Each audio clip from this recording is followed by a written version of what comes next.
You like him. You trust him. He's ready to go. But what Brady is saying is, I ain't going anywhere, you SOBs. So do with it as you will, but I ain't going anywhere. But it is a dangerous gamble that the Patriots are obviously making on a 40-year-old quarterback. And the Patriots are in a bit of it's a Teflon Don mode, where you can't criticize them because everything works out.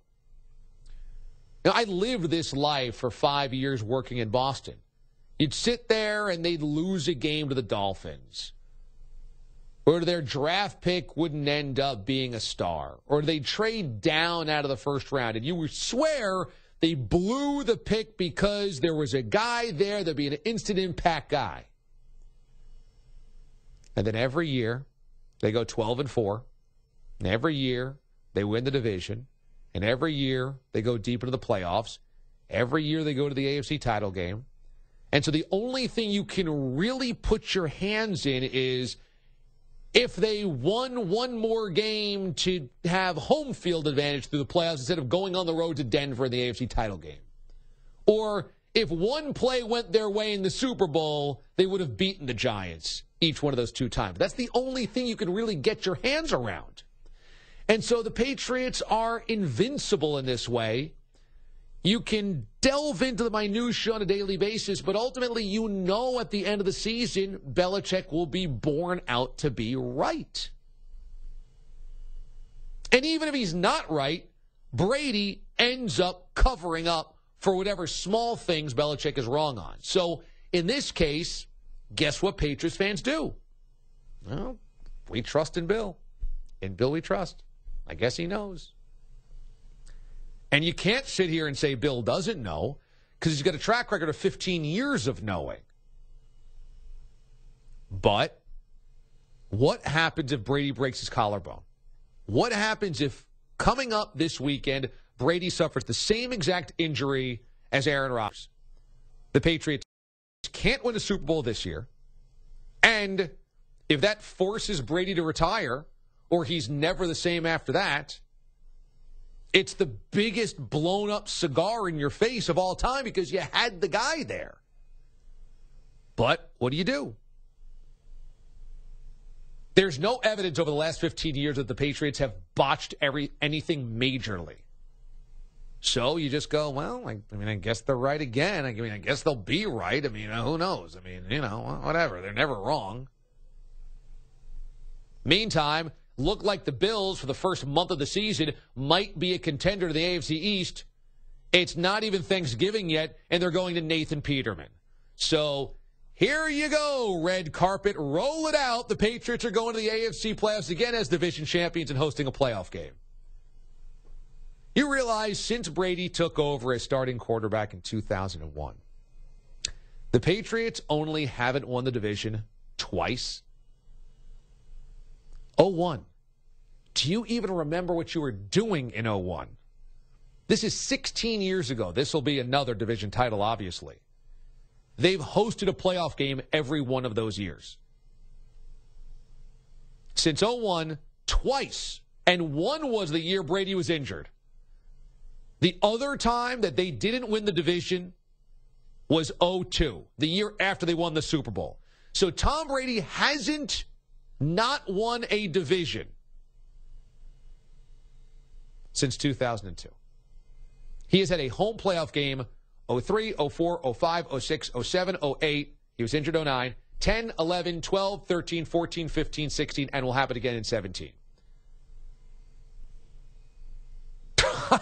Could you what do you do with that? And the Bills are like, and here's Nathan Peterman, everybody. Let's get to your sound check. CBS presents this program in color. An educated person can't think he's going to get a recruit by strippers coming in. They can fire you, but they can't eat you. And they run through.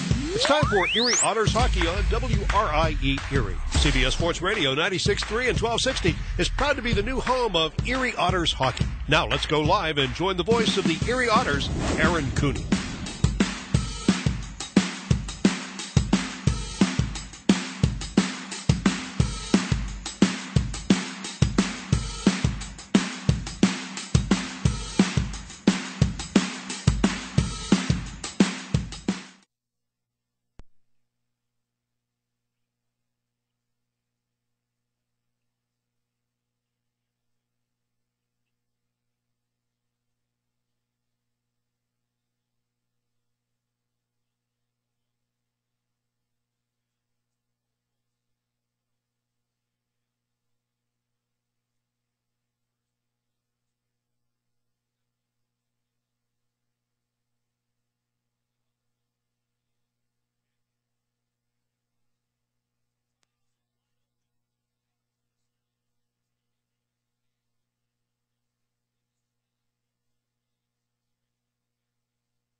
At 3:43, a 3-on-2 rush at Saginaw, and slipping and bouncing puck past on and Oberoi.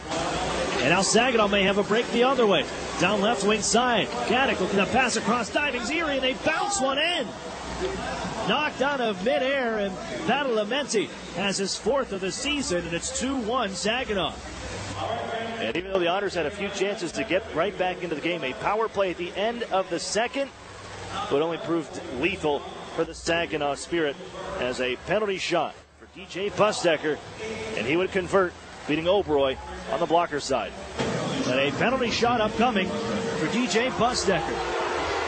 Free agent signed last season. And he'll pick up the puck right at Sarines. They'll head wide left. Hits the top of the circle. Comes in, makes his move, and fires it over the shoulder of Oberoi. 4-1 Spirit. And Saginaw pick up their first victory at the Erie Insurance Arena in over 2 years as they defeat the Otters 5-2, handing them a second straight loss from the Erie Insurance Arena. The Otters, though, now that you're away from home, they got to find something here on the road. They have lost 8 straight games when away from the Erie Insurance Arena. Their last win, opening night against the Peterborough Petes. The Otters will look to solve those road woes against the Mississauga Steelheads team that's starting to find their stride, similar to last year, starting at the bottom, making their way to the top once again, rejuvenated with the re-addition of Owen Tippett up front. I'm Aaron Cooney. This is the Erie Federal Credit Union pregame show. We'll get you set for this morning's action. It's school day game number 2 for the Erie Otters as they visit the Mississauga Steelheads. Face off in about 10 minutes. We got more coming up. We'll preview, set the lineups, and chat with Jordan Sandbrook coming up next. You're listening to the Erie Otters Radio Network on CBS Sports Radio 96.3 and 1260. $99.88 or $149 a month on a brand new Mirage or G4? Take your pick. Come see the sporty Mitsubishi Mirage or the sleek G4 sedan. Both get up to 40 miles per gallon and both come with a 10-year, 100,000-mile warranty. Own one today for only $99.88 or $149 a month. Only at Interstate Mitsubishi, 1/2 mile south of the Mill Creek Mall on Route 99. Prices prior to tax, title, and license fees will require financing through dealer or indirect lending service. Looking for the best health plan through your employer? Well, let's look at the proof. With Highmark, you're covered wherever and whenever at 93% of doctors across the country and in 190 countries across the world. So whether you're going to Minneapolis or Milan, your coverage goes too. Choose the plan with Living Proof. Choose Highmark, Blue Cross Blue Shield. Visit chooselivingproof.com. Network coverage varies by plan. Check your member materials for details. Over the years, technology has greatly improved the productivity of the business office. From faxes and copiers to multifunction printers, now we just don't know how to get things done without them. That means you need a reliable printer copier and a dependable service plan. That's why you should trust Cooper Business Machines. They are Erie's only authorized dealer for sharp document systems. And most importantly, they'll maintain your machine so that it continues to, well, work. Just like your car, it needs regular maintenance and parts need to be replaced regularly. If your copier isn't properly maintained or you're not getting toner in a timely fashion, then you've been reminded of what it's like to work in the dark ages. Don't wait any longer. Your business requires dependability. Shouldn't you expect the same? Cooper Business Machines, Erie's only authorized sharp dealer and service provider. Helping you get back to business since 1980. Online at cooperbusinessmachines.com or call 456-7585. The new home of the Erie Otters, WRIE Erie, CBS Sports Radio 96.3 and 1260. Welcome back here inside the Hershey Center. Otters and Steelheads for the first time this season. The last time they were in this building, Game 4, the OHL Championship Series, at the Otters taking that one and eventually taking the OHL Championship over the Mississauga Steelheads. 4-1 that season's series. As it was Erie shutting down the Hershey Center last time in this building, but now quite a different look on both sides. As well, we know who the Otters lost, but away for the Mississauga Steelheads, no more Nathan Bastian as he's moved up being one of those similar situations last year as Alex DeBrincat, who ended up coming back to the Erie Otters and playing one more year in junior. A late birthday for Nathan Bastian, which makes him eligible for the American Hockey League. That's where he's at for the New Jersey Devils organization, the Albany Devils. So he's playing with them. Michael McLeod, well, technically still up with the New Jersey Devils. He's coming off of a knee injury. They began skating once again, and they hope to have him back if they do send him back at all. But, I mean, it doesn't seem like they need much help right now, the way the New Jersey Devils are. But no Michael McLeod on that side. Of course, Spencer Watson moving on as well. Well, the cycle of junior hockey has hit the Steelheads as well. They kind of thought that they may have this year could be another year for them. Off to a slow start as they sat at the bottom of the Eastern Conference. It took them a couple weeks to get their first win on the season.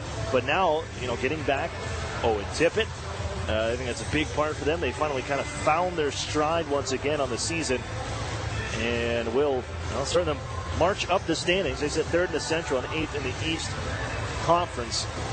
So we'll see from them as they start to make their way up the standings, and it should be a playoff team. We'll see as they go along on the year. But here for this morning,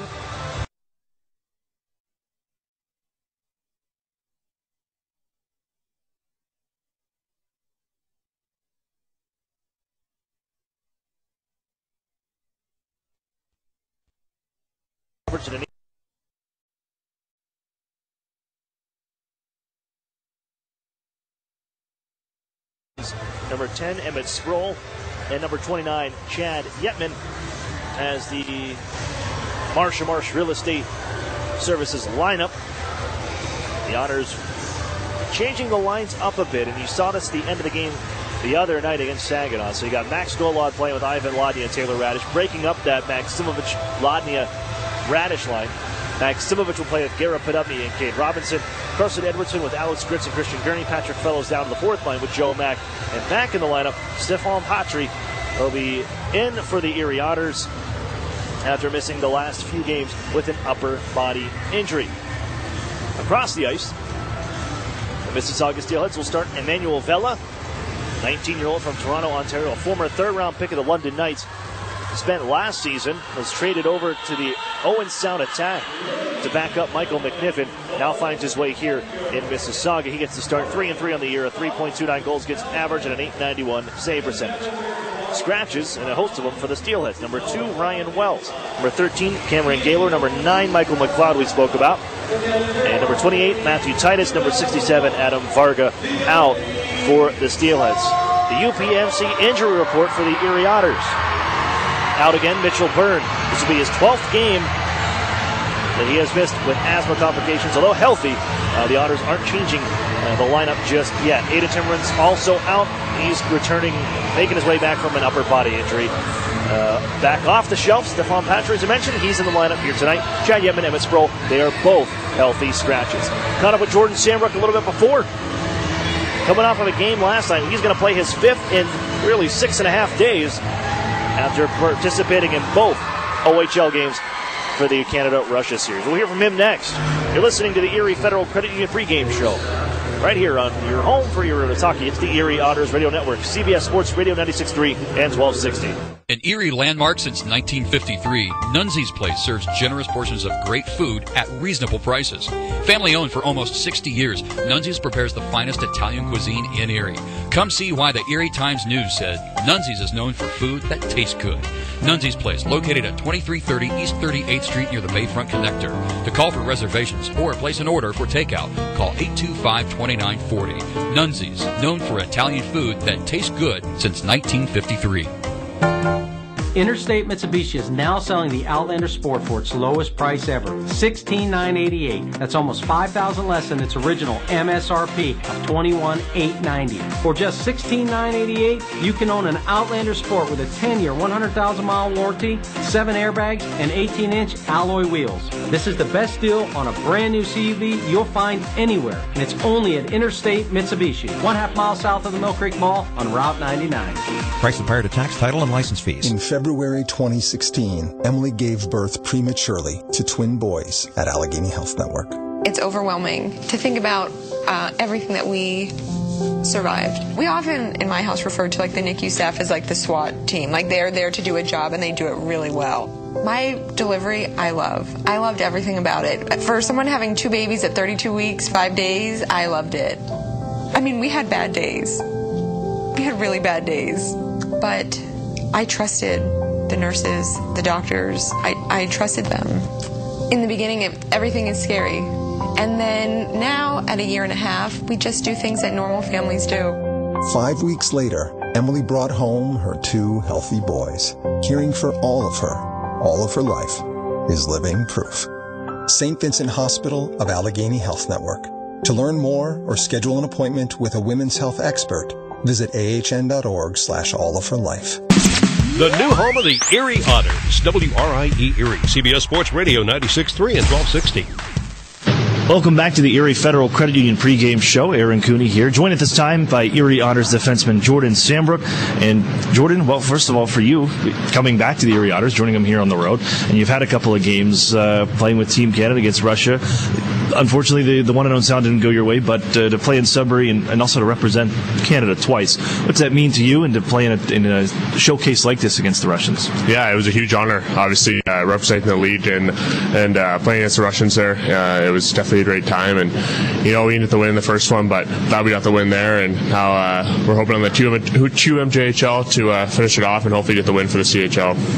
And for you as a defenseman, is it hard to jump into something like that and learn all these new techniques, a new partner, and does it go to new systems and things like that as well? How hard is it to pick up and just join a new team like that? Yeah, it's a little difficult right off the start, but obviously he's tried to adjust it to it quickly. The coaches were pretty simple with our game plan and our systems, so everyone adjusted to it well, and obviously playing with all good players, everyone can adjust to it really, really easily there. And like I said, I adjusted pretty easily and just got to play my game. Going against some guys that you may not have seen before. I mean, the Russian team, a lot of this coming over from Russia, not many guys from the CHL taking on opponents like that, and it's kind of hidden. Is that a challenge that you kind of enjoy and embrace when you face against them? Yeah, exactly. Not knowing the players, you just got to go out there and play your game. I think in the CHL, you almost know every player in the league, and you know how to play against them and stuff. But when you're playing against guys you don't know, you just try to stick to your own game. I think that's a benefit to everyone, especially the CHL there, like you were saying, just not knowing your teammates very well. So yeah. Well, you come here back to the team, and I guess this is another challenge for you guys, because the last time around in the school day game in Erie wasn't going really well. But for preparing for another one here, and this time on the road, is it different? Is it better, waking up in the hotel, you got breakfast all set up for you, rather than trying to figure things out at home before you come into the rink? Yeah, I think it's a little bit better, all the teams together right in the morning there, and team breakfast, I think it helps out a little bit, wakes everyone up a little bit. But yeah, everyone just focused for the game and ready to go for tonight. Now, obviously, both these teams have had some changes, but you're back in Mississauga, and where the season ended last year in the postseason. What's it going to be like stepping back out here on the ice where you guys last time out was a championship run? Yeah, obviously they're going to play tough tonight. Obviously they want to get us back, but we'll be ready for it. And obviously we want the win. It's going to be a huge win for us to get this road streak kind of stopped for us. So yeah, we'll be ready to go. All right, thanks for this, Jordan, and good luck here this morning against Mississauga Steelheads. Thank you. That's Jordan Sambrook of the Erie Otters. Face-off is next. You're listening to the Erie Otters Radio Network on CBS Sports Radio 96.3 and 1260. Listen to this. Do you hear that? That's the sound of all the people clicking on your website right now. That's right, crickets. Get a website worth clicking about. Call or text Epic Web Studios at 814-746-6987 and turn silence into this.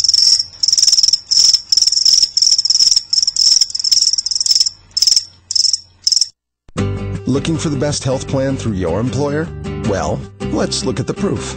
With Highmark, you're covered wherever and whenever at 93% of doctors across the country and in 190 countries across the world. So whether you're going to Minneapolis or Milan, your coverage goes too. Choose the plan with Living Proof. Choose Highmark, Blue Cross Blue Shield. Visit ChooseLivingProof.com. Network coverage varies by plan. Check your member materials for details. An Erie landmark since 1953, Nunzi's Place serves generous portions of great food at reasonable prices. Family owned for almost 60 years, Nunzi's prepares the finest Italian cuisine in Erie. Come see why the Erie Times-News said Nunzi's is known for food that tastes good. Nunzi's Place, located at 2330 East 38th Street near the Bayfront Connector. To call for reservations or place an order for takeout, call 825-2940. Nunzi's, known for Italian food that tastes good since 1953. This holiday season, my good friend gave to me 7 Powerball tickets, 6 match 6 chances, 5 cash lives, 4 cash for lives, 3 pick 3s, 2 Mega Millions. Pennsylvania lottery tickets make great gifts, like the new Merry Millions with top prizes of $1 million. Players must be 18 or older. Please play responsibly. Benefits older Pennsylvanians every day. And best wishes from the lottery. The new home of the Erie Otters, WRIE Erie, CBS Sports Radio 96.3 and 1260. Good morning, ladies and gentlemen, and welcome inside the Hershey Center, where today the Ontario Hockey League presents the Erie Otters visiting the Mississauga Steelheads. Hello again, everyone. I'm Aaron Cooney, and we'll welcome you in for this school day game number 2 for the Erie Otters, and a visit into Mississauga since the first time this season. Last time out, it would be in May, with the Otters taking Game 4 to set up a series clinching and championship clinching Game 5 at the Erie Insurance Arena. But we are quite separated away from that, 6 months apart, and we're into the 17-18 campaign, where both of these teams in similar spots. The Otters, not quite a rebuild year. Mississauga Steelheads, not quite a rebuild year. They were hoping for a little different. But as of right now, they haven't got back a couple pieces that they were hoping for. Nathan Bastian, who was in that similar situation of Alex DeBrincat last season as a late birth year and eligible for the American Hockey League. Well, Bastian sticking with the big club. He is in Albany with the Albany Devils in the New Jersey Devils organization. No Michael McLeod, although he began the year injured and is just returning to the ice. He is still with the New Jersey Devils and has yet to be sent down back to the Mississauga Steelheads.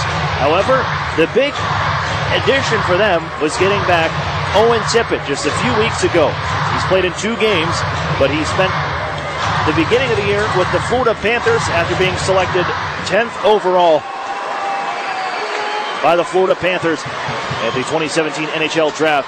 And played 7 games in the NHL. Also picked up his first NHL goal as well. As we get to action here from Mississauga, and the Otters controlling the opening face-off. It's played back behind the net. Both these teams on the bottom half of their respective conference standings. We're going to get things rolling. Mississauga, well, they're starting to find that streak. As they started off, they lost 9 of their first 11 games. And on a bit of a move now. Here's Owen Tippett into the zone. Long-range wrister from across the line. Stopped by Oberoi and flipped out for Cade Robinson, charging down right wing side. That's a long-range shot go. Patted to the near side corner by Vela. Picked up by Merrick Rippon. And he'll send it along the near side, up off a stick, and out of play. A deflection sends it into the netting behind goaltender Emmanuel Vela. With a stoppage here, just 53 seconds in. On and Oberoi getting his 2nd consecutive start. That's the first time in his career he's had back-to-back starts in the Ontario Hockey League. Emmanuel Vela, the start for Mississauga. The 19-year-old from Toronto, Ontario, former London Knight and former Owen Sound attack. Mississauga into the Otters zone. They played out to the blue line. Rippon couldn't handle that one. He's turned around now by Cade Robinson. Picks it up on the right wing side. Spins it to the front. Here's Maximovich. Just sends it wide on the blocker side. Picked up by Mississauga. And they charge to center. Boomhauer off far side wall. Grabbed by Cole Schwinn. Played into the zone. Trent Fox snaps it on to the near side corner for Boomhauer. Deflected back behind the net. Garrett Podubny is the center. He's run over by Cole Schwinn. Fox has the puck. Sends it out to the front. Nobody home. Comes the blue line where they pick it up. And a big drive from Mason Hardy. Sails off a stick high. It'll settle on the near side corner. Played up the near wall. Erie unable to, well, they will clear because Harley couldn't hold in. And it rolls all the way back to Erie to make a change as Mississauga looks out ahead. Smashed to the near side wall was Washkurik. And Travis Henry for the Otters will pick it up. Out to center, Gurney. Slide it on near side and on down. Be played by Vela. Gritz chasing, but it's pushed up the near side for Cascanet. He'll flip it out ahead. Washkurik flying out ahead to center ice, left wing side. Towards the Otters zone. Throws one towards the goal. That's cut off by Anand Oberoi with traffic moving to the front from Brendan Harrogate. He knows he'll just hold on. And there's the crowd.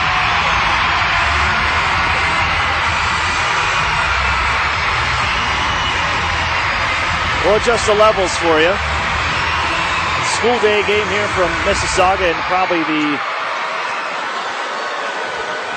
best attended game that they'll have all season, aside from their other school day game that they have a little later on in the year. The Otters take this puck, play it out to center ice. And be picked up by Nicholas Haig over the far side. Another NHL draft pick to this team, a second-round pick of the Vegas Golden Knights. He carries it out towards center ice. And off the Little, into the Otters zone. It is shot from the circles, catches the glass off the mark. Haig keeps in from the far point. Laid on out towards the front, nobody home again, and it comes to Moverari at the blue line. His shot sails through some traffic off the mark. Again, back behind the net. It's going to be picked up by Canada. The blue line, Moverari, give on across. Erie can get there. A play to the front, deflected, and Oberoi makes the stop and pounces on the rebound. Good puck recovery from Anand Oberoi as it was elevated into his chest by Little. Quickly pounces on top of it. That's it.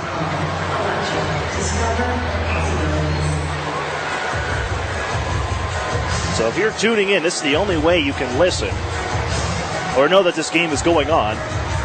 No TV broadcast or live stream this morning. They've had some issues with the TV station closing down during the OHL final last year. They kept those going. As a play, here's Tippett with an attempted try blocked by the Otters. Max Golod, who chases out to center ice. So we got the radio for you. Bounced on for Lodnia. Couldn't handle the pass on the forehand as it's sent around the near side boards. Chasing it down will be Taylor Radish. Out up high. Ryan Martin reaching. It's flipped away from him by Owen Tippett. And the Otters leave it at center ice. Tippett's going to pick it up there. Carry the mail. Slide it on the near side for Albert McNash. Former Guelph Storm was placed on waivers for the CHL import draft, and then Mississauga drafted him 37th overall, and he has been on a tear this season. Out here playing with Owen Tippett and Ryan McLeod, as Erie keeps it on near side. Lodnia gets into the zone, scooting down the near side wall, plays it for Ryan Martin. His try deflected in front, and there's Vela's first stop of the day. With 16:16 to go in the first period, we are scoreless from the Hershey Center. Otters and Mississauga Steelheads.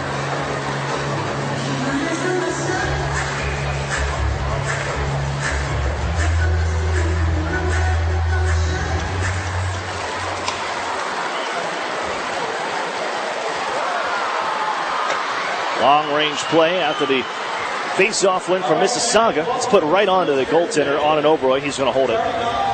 They keep it there. Face-off now offensively coming up for the Steelheads. Fox, Boomhauer, and Cole Schwinn. They win it back to Nicholas Haig. He's got 9 goals on the season. Bounce down low. Boomhauer to Fox. 7 of them on the power play. That leads all defensemen. Trickled out of the near side of the honor zone. Wayman plays it up the wall. Turned around by Moverari, and Robinson scoops it around Trent Fox. It'll get out the center off the skates of Shaw Boomhauer. He corrals now, leaves it for Haig. Spins it on to the near side corner. Moverari, his partner, takes over. And back to Trent Fox.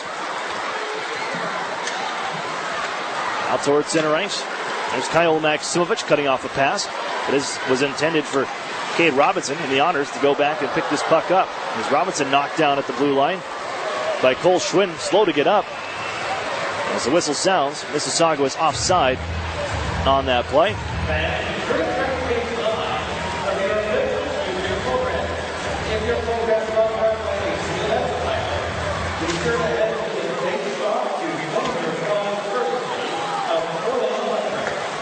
As it's played up far side. Jack Duff back in his own side corner. Cascanet chases him out as Henry fires it out ahead. Here's Christian Gurney down right wing side. Runs into linesman Mike Cairns and loses the biscuit as it's turned back on towards center ice. Henry holds. Snaps it back out to center ice. Carson Edwardson in possession. Skates across the Mississauga logo. Lost the handle on the puck. And it's taken away by Mississauga. Snapped on in by Washkurik. Oberoy sweeps it along the far side wall. And from the corner, it's dug out by Curtis Henry, the Otters. Battle down back behind the net. Jacked up. He'll step in to help out. Cascanet was chasing. Washkurik forces it off the stick of Duff. Back onto the near side corner. Gritz ties up Cascanet. Harrogate takes over. Looking for a man at the blue line. And we held by Rippon. Sends it across for Gibson. And he'll just deliver it back behind the net for Cascanet. Tied up there. Harrogate steps in to help out. He's roughed up by Curtis Henry. Cascanet gets off of his check and bounces it back up for Rippon at the blue line. He can't hold on. It's going to be offside. Mississauga. With 14:18 to go. Here the first period. Another offside call for the Steelheads. Merrick Rippon, 17-year-old from Ottawa, Ontario, was originally a second-round pick of the Kitchener Rangers. Refused to go to Kitchener. And eventually this offseason he was traded to Mississauga for a handful of picks. And here he is, a highly touted prospect if they wanted. But those last couple of plays he's had a tough time keeping the puck in along the blue line on those passes out for some offense at the line. Sent back to the Otters end. Martin tucks it back on as he gets roughed up a bit. Back behind the net by Canadian. The checks keep on coming, but the Otters have the puck. Played out ahead for Joe Mack. On ahead for Stefan Patry, right wing side. He hits the brakes at the circle now. Looks for men. In is Patrick Fellows. At the wrist shot, and it's sticked away by the goaltender, Vella. Zambrook to Mack in the far corner. Erie working things here on the cycle. Patrick back in the lineup. He's missed a couple games since taking an upper body injury against Kitchener Rangers in Erie's own school day game. And here he is playing again in the morning. But the Otters lose the puck, and it's on out right wing side. Here's Little on a backhand. Blockered away by Oberoy, and it skips all the way to the blue line. Moverari holds in. Little back behind the net. Roughed up by Martin. Still losing the near side corner. Chipped up by Joe Mack. Grabbed by Golod. Trying to skate out, and he's slammed to the near side wall and dumped to the ice by Ian McKinnon. Now tip it, and Golod will send it off the stick. Or it bounces back towards the Otters zone. Oberoy slide it on ahead, right onto the tape of Ivan Lodnia. The Otters are going to break out and developing in a 3-on-2. Lodnia gives off to Golod. Radish to his right. Golod tries to send it across, and the pass was blocked. Move back for Ryan McLeod, flying left wing side. Holds from the circle now. His try blocked by Owen Hedrick wide. It's Nick Haig. Turns it back behind the net. Ryan McLeod overstepped, but got it right back. Hedrick chases him behind the goal. They give off the blue line one more time. It's Haig. Looking, firing, blocked. And Erie chips it out ahead. Golod spins. It's going to be roughed up by Nick Haig right in front of his own bench, but turns it the other way. Boverari will track it down. Still no score. We're in the first period. 12:23 to go from the Hershey Center in period number 1. Slid around to the Otters zone. Changing are both teams, and Wingman looks ahead. Taylor Radish, cross ice pass. Maximovic couldn't reel it in. Thought about playing it. Would have been an offside call. Now thinks better and backs off. Gibson to Boomhauer, left wing. Bounced out ahead. Trent Fox lets it go, or it's played off the blade of Schwinn, but he can't get it into the Otters zone. And as Maximovic will turn it into his own end. Otters possess Hedrick. With a man on his back, forced to send it down ice. This will result in an icing call to the Otters, as Cole Schwinn forced the issue on Owen Hedrick, and he'll bring things back. And to the right of Anand Oberoy. 3-4-1-0, 4.50. Goals against average, an .852 save percentage. So if you are tuning in, I put this on, we're going to Facebook Live and do the game at the same time, because there's no way to watch it, so they can sue me. Hedrick ties up Fox in the far side corner. Erie zone. Battle away, Garrett Podubny in to help out. Squirts loose for Boomhauer as he holds, trying to pass off to Schwinn. Now it's a falling shot go as he was down to the ice, and it sails onto the near side corner wide. Erie coughs it up to Trent Fox, but it's poked away. Good recovery from Wainman, and the Otters slide it back out ahead. Max Simic trying to get around Nick Haig, and he'll find that puck for a second till it's that big long reach of Nick Haig at 6'5", knifes it away. The Otters give up possession. Sent right back to the Erie line, volley to the neutral zone by Henry as Max Simic ducks around to check. And now 2 men on the ice is going to be called on the Otters. Okay, I got a problem with that one because they didn't. Erie was changing. Yes, Garrett Padova is making his way off the bench, but He was disrupted on the play because he was checked after Maximovic stepped away from a check. He was hit by the guy that was going after, and that was Cole Schwinn going after Kyle Maximovic, and as he was able to scoot out of the way, it's Podubny didn't have possession, didn't have the puck, wasn't on the puck. He was trying to make a change. He was hit, which sent things off. And now a power play for Mississauga, the number one power play in the league at 30.6%. Even better on home ice, 41.5%. They're 17 of 41. There's Tippett. Half slapper was looking for the deflection on the back end. No dice as Harrogate slides it on far side. In front looking for McNash, and it's just off the mark. Tippett. Now down low, McLeod. Near side for Harrogate. Off a stick. Haig reaches in, keeps it alive in the corner. Turned around by Ryan Martin, and they'll snap it down the ice on the clear. Settled behind by Emmanuel Vella. 10:20 to go. Still no score here from the Hershey Center. And the Erie Otters are on the penalty kill for another minute 15. Hedrick steps into Owen Tippett. As the puck still loose, and the Otters poke it away. And it's going to be a 2-on-1. Lodnia and Taylor Radish. Radish left wing side. Waits for Lodnia in front, and he slides it home.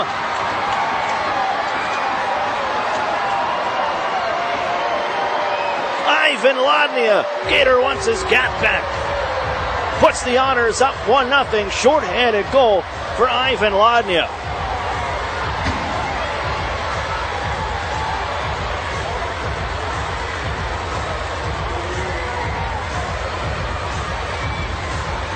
Otters' sixth shorthanded goal of the season. And give a lot of credit to the Otters keeping Owen Tippett on the near side wall. They didn't let him get to the middle of the ice. He ends up turning the puck over, and the Otters break out with the forwards.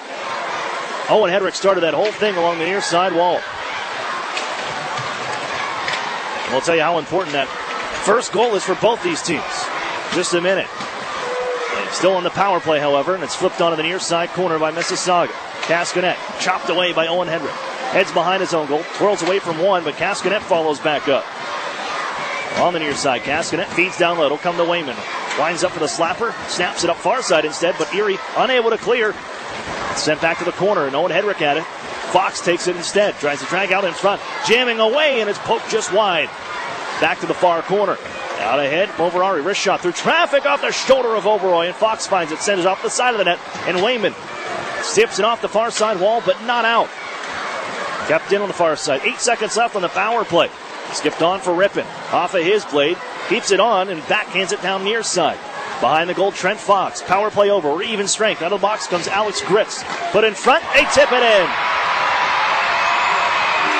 Yanwash Kurek. And it's 1-1.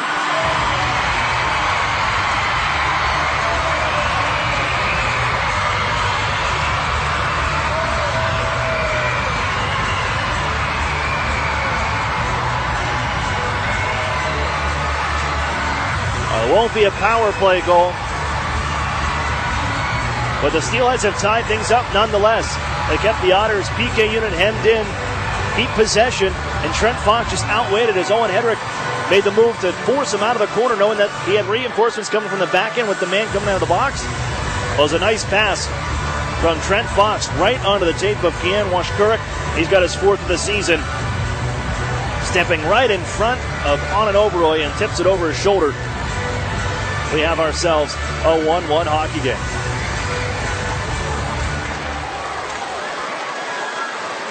Draw taken back. Gurney poked it. Schwinn got it back.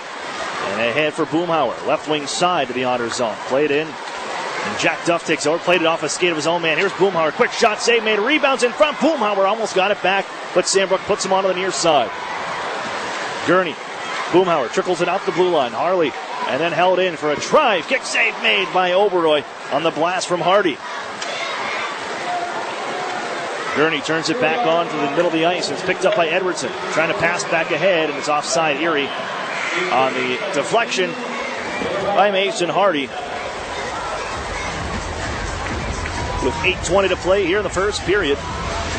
Erie's ones that scored on the power play. It's a short-handed tally, but Mississauga gets it right back. We're all tied at 1 here in the first.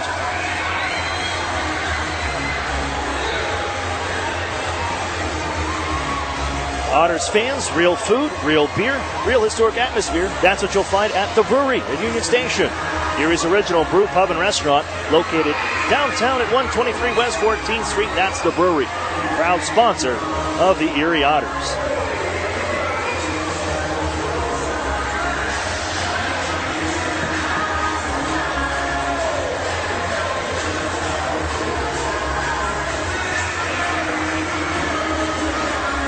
Shout out to the Erie Otters front office. I know they're tuning in at Otis 12 Bar and Grill. So enjoy that off, fellas and ladies.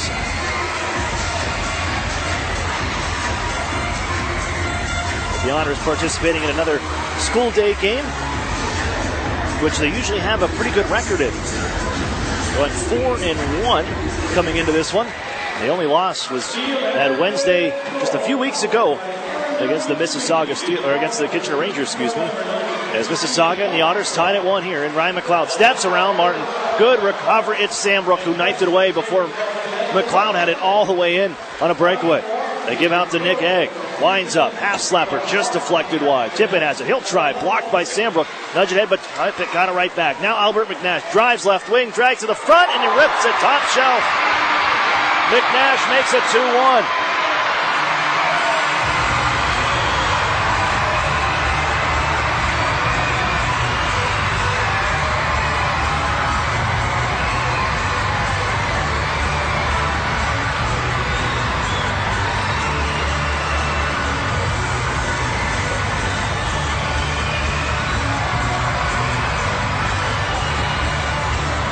Well, the Otters left Albert McNash. I mean, that's too much room. And the guy just walked right down the goal line to the front. No one impeded his progress, and he stepped down and roofed it on and Oberoy. It's a 2-1 hockey game. Gibson and tipped for Fox. He'll charge out to center ice. The Steelheads have a 2-1 lead. Now Cascanet, wrist shot just across the line, is blocked away by Oberoy. It's loose out in front. Oberoy had no idea where that puck was, and the Otters knife it ahead. On for Taylor Radish, right side. Rippin steps in front of him. Swept up the near side. Golod reaches for it, and he'll take it away from Cascanet. Sends it down low for Taylor Radish, trying to bounce it out to the front, and it's scooped up by Vela.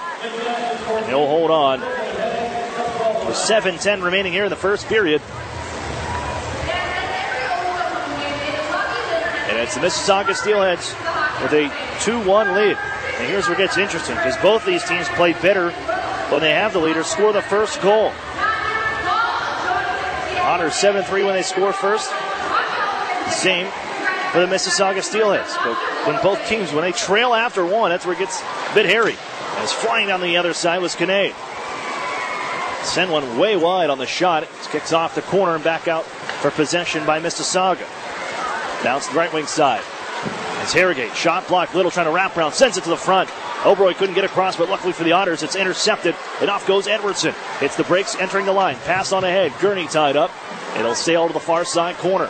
Cascanet backhand out of play. Erie's going to go to the man advantage. On the delay of game call.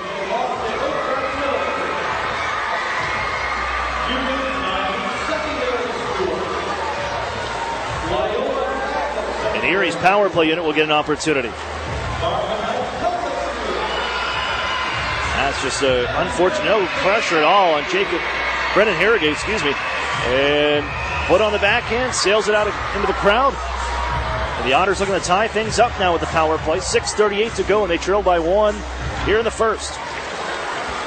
Here's Rippin after the face-off win for Mississauga, and they push it on ahead, where it's scooped up by Owen Hedrick. Back to neutral ice, Taylor Radish.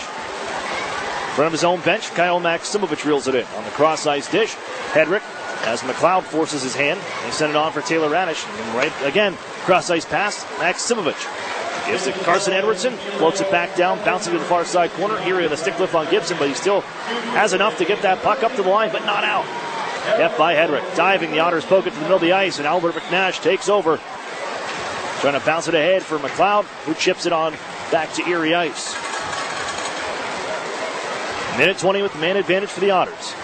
Delay a game call, and off sits Brendan Harrogate.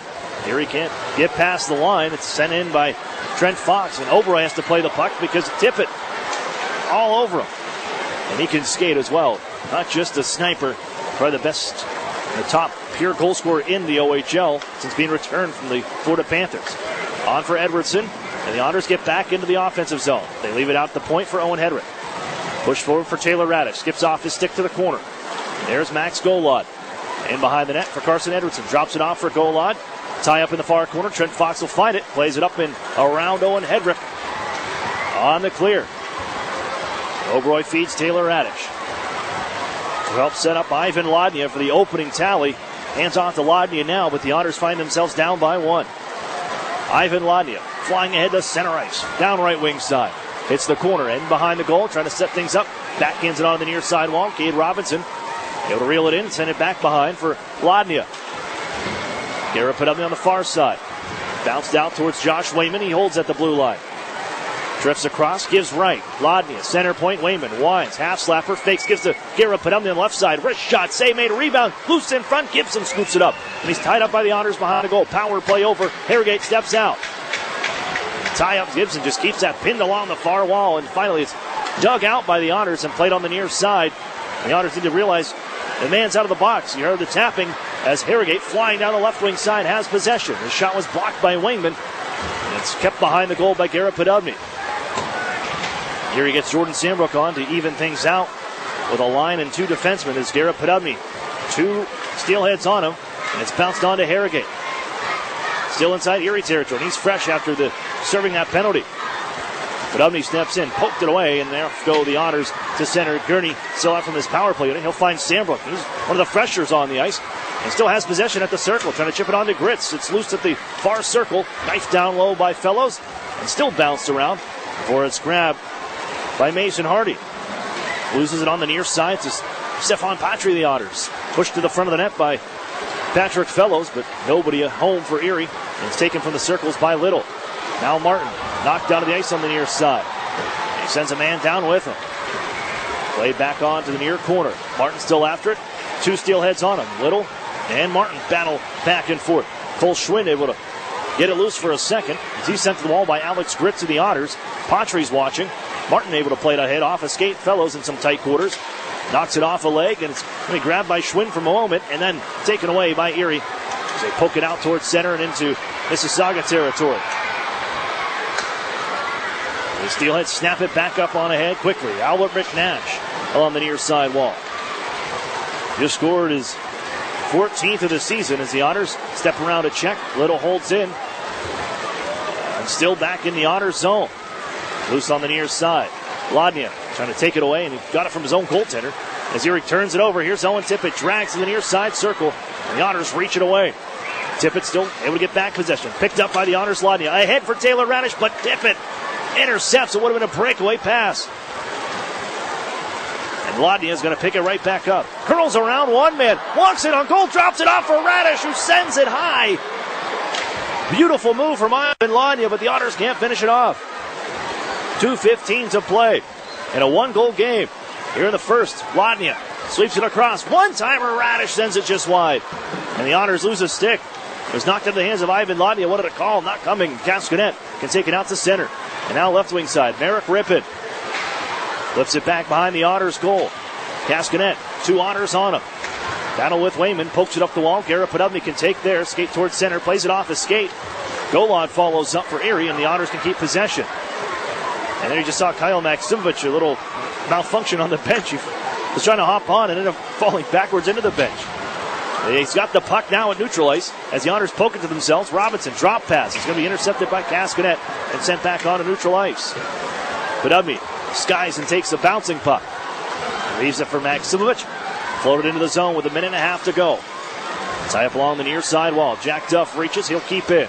Waits for his shot. Sticked away. Gathered on the near side wall. Be moved up by Rippin. Duff right back to it. Left onto the near side corner. Mississauga territory. Trent Fox. Angle it back behind his own goal. Kinnaid, and he turns it over to Maximovich. Trying to water bug his way back into the corner. Rippin steps in front of him and takes it over. And Kinnaid lays it back towards the Otters zone in the final minute of play. Mississauga with a 2-1 lead. The Otters just had a glorious chance. Taylor Radish just unable to finish it off. on the setup from Ivan Ladnia. Here's Alex Gritz, shoved in the far side boards, gets right back up, had possession for a second, or it's lifted up on the far side wall. Boomhauer's put to the wall by Gurney, and Gritz holds in. Back behind the near side corner, Moverari skates up the wall and his own end, and skies it back towards Erie territory. And Curtis Henry plays it right back up the near side. They hold in. McKinnon with it, left wing. Wrist shot was blocked by Henry. Gurney chases after it, 23 seconds ago. Pushed forward, off the backhand of Patrick Fellows, and Nick Haig is in possession. All over him is Fellows, disrupts that, and Gurney takes over. On down low for Gritz.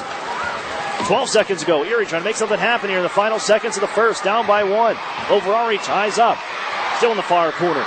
Time tricking down, Gurney looking for it. Turned around, Gritz trying to get it towards the front. It won't happen as the first period comes to an end here from Mississauga.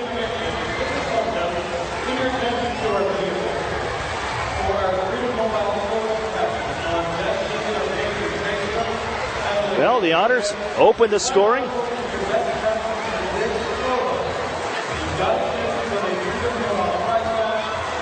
Ivan Ladnia with the game's first goal, but 2 within a minute and 3 seconds of each other for the Mississauga Steelheads, and they take a 2-1 lead into the first intermission. We'll step away for a break, and we'll catch up with BJ Adams next. You're listening to the Erie Otters Radio Network on CBS Sports Radio 96.3 and 1260. Lissa was diagnosed with breast cancer at Allegheny Health Network when she was only 27.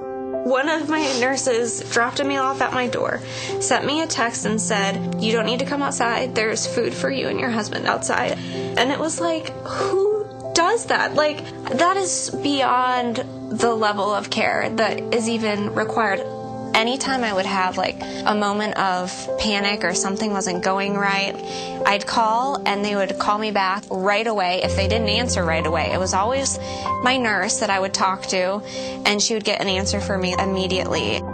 Since 2016, Lissa is cancer-free. Caring for all of her life is living proof. Erie's top-rated hospital for women's health is St. Vincent of Allegheny Health Network. Visit ahn.org/allofherlife to learn more or schedule an appointment. Claim based on Quantro's 2017 CareCheck's National Quality Rating Database. As more and more companies offer their employees a choice of health plans, more and more people are deciding UPMC Health Plan is the best choice. With affordable in-network access to UPMC and other doctors and hospitals in your community, plus award-winning customer service, it's no wonder UPMC Health Plan is the fastest-growing health plan in the region. So when your employer gives you a choice this year, make the choice more and more people are making. Choose the best. Choose UPMC Health Plan. The Sheraton and Courtyard Erie Bayfront Hotels are proud sponsors of the Erie Otters. Join them for their pregame and postgame celebration at the award-winning Bayfront Grill or the brand-new Shoreline Grill, located just minutes away from all the action. Let them help you fuel up for the high-energy game with their extensive menus and craft brew selections. You oughter to be dining with the best. The Sheraton Erie Bayfront Grill and Courtyard by Marriott. The new home of the Erie Otters, WRIE Erie, CBS Sports Radio 96.3 and 1260. Welcome back inside the UPMC Intermission Report. Aaron Cooney here, joined at this time by Erie Otters Associate Coach BJ Adams. BJ, I know you're just coming back early this week from the U17s. Take me through the experience. What's it like representing the country and well, for your group, getting as far as you guys did? Well, I was definitely quite honored to anytime you get a chance to represent your country in an international event. I enjoyed every second of it. The experience was great. We had a great bunch of young guys out there, great staff as well. And, I think we got better every day. That's what we were trying to do. And we had a pretty good result, finishing second. What's the hardest part about a tournament like that? You did have some familiarity with them. You had the camp back in the summer, but to come in, you got a short time to turn around and get into competitive action for 5 straight games. I think the hard part is just really trying to get the guys focused, because they're coming from teams where probably they don't play as much as they have in the past, and they're getting thrown into roles where maybe now they have to be the go-to guy or the guys, and that's probably the hardest part for them. And we had some adversity up there in terms of sickness. We had about 7 guys get pretty much every other day, so that was a some adversity the guys had to go through for sure. What about for the coaching staffs? Do you guys keep up with each other throughout I guess from the summer when you meet and then until the tournament actually goes, and what the game plan is going to be for this group and when you guys get together for the actual tournament? Yeah, we did. We would have conference calls a little more as the tournament approached. We would definitely be texting or whatever here and there. We didn't talk too much about systems. We just talked about the style of play that we wanted to have. Okay. And for you, I guess the last thing is you had some trouble coming back because you lose your luggage and everything. How have you managed here to turn things around and then come on the road quickly with the Otters for this game here this morning? Well, it's a good thing I got extra clothes, I guess. So that wasn't too hard. But hopefully luggage gets back to Erie today. We're hoping on that, and it'd be nice to get my skates back as well. So hopefully it all comes back today. Fingers crossed so I can practice with the guys tomorrow. Scott Grieve has been filling in admirably for you while you've been away, and I guess while you don't have skates either. But looking here to this morning and into the group while you've been away, the Otters have kind of fallen a bit of a skid. Have you been able to keep up with them and I guess keep tabs with the coaching staff on where the team has been in the last 5 games? Sporadically a little bit. We were pretty time-consuming with the tournament. Obviously, I did follow the scores and the box scores, the odd text here and there to the staff, just to see how things are going. But hopefully we can get back on track this morning and getting to play the way that we know how to play. A couple of things about that. Coming into the morning game, what is so different? I mean, you talk to some of these guys and they don't like it because it disrupts routines and stuff like that, but is it the same for coaches to try and get these guys motivated so early in the morning when you're dealing with teenagers? And I know I wasn't a big fan of waking up early myself and back in high school, but to get these guys ready to go for a competitive game that of course means in the standings. It's unique and they're probably not used to it. I had a chance to do it many times when I played at the professional level.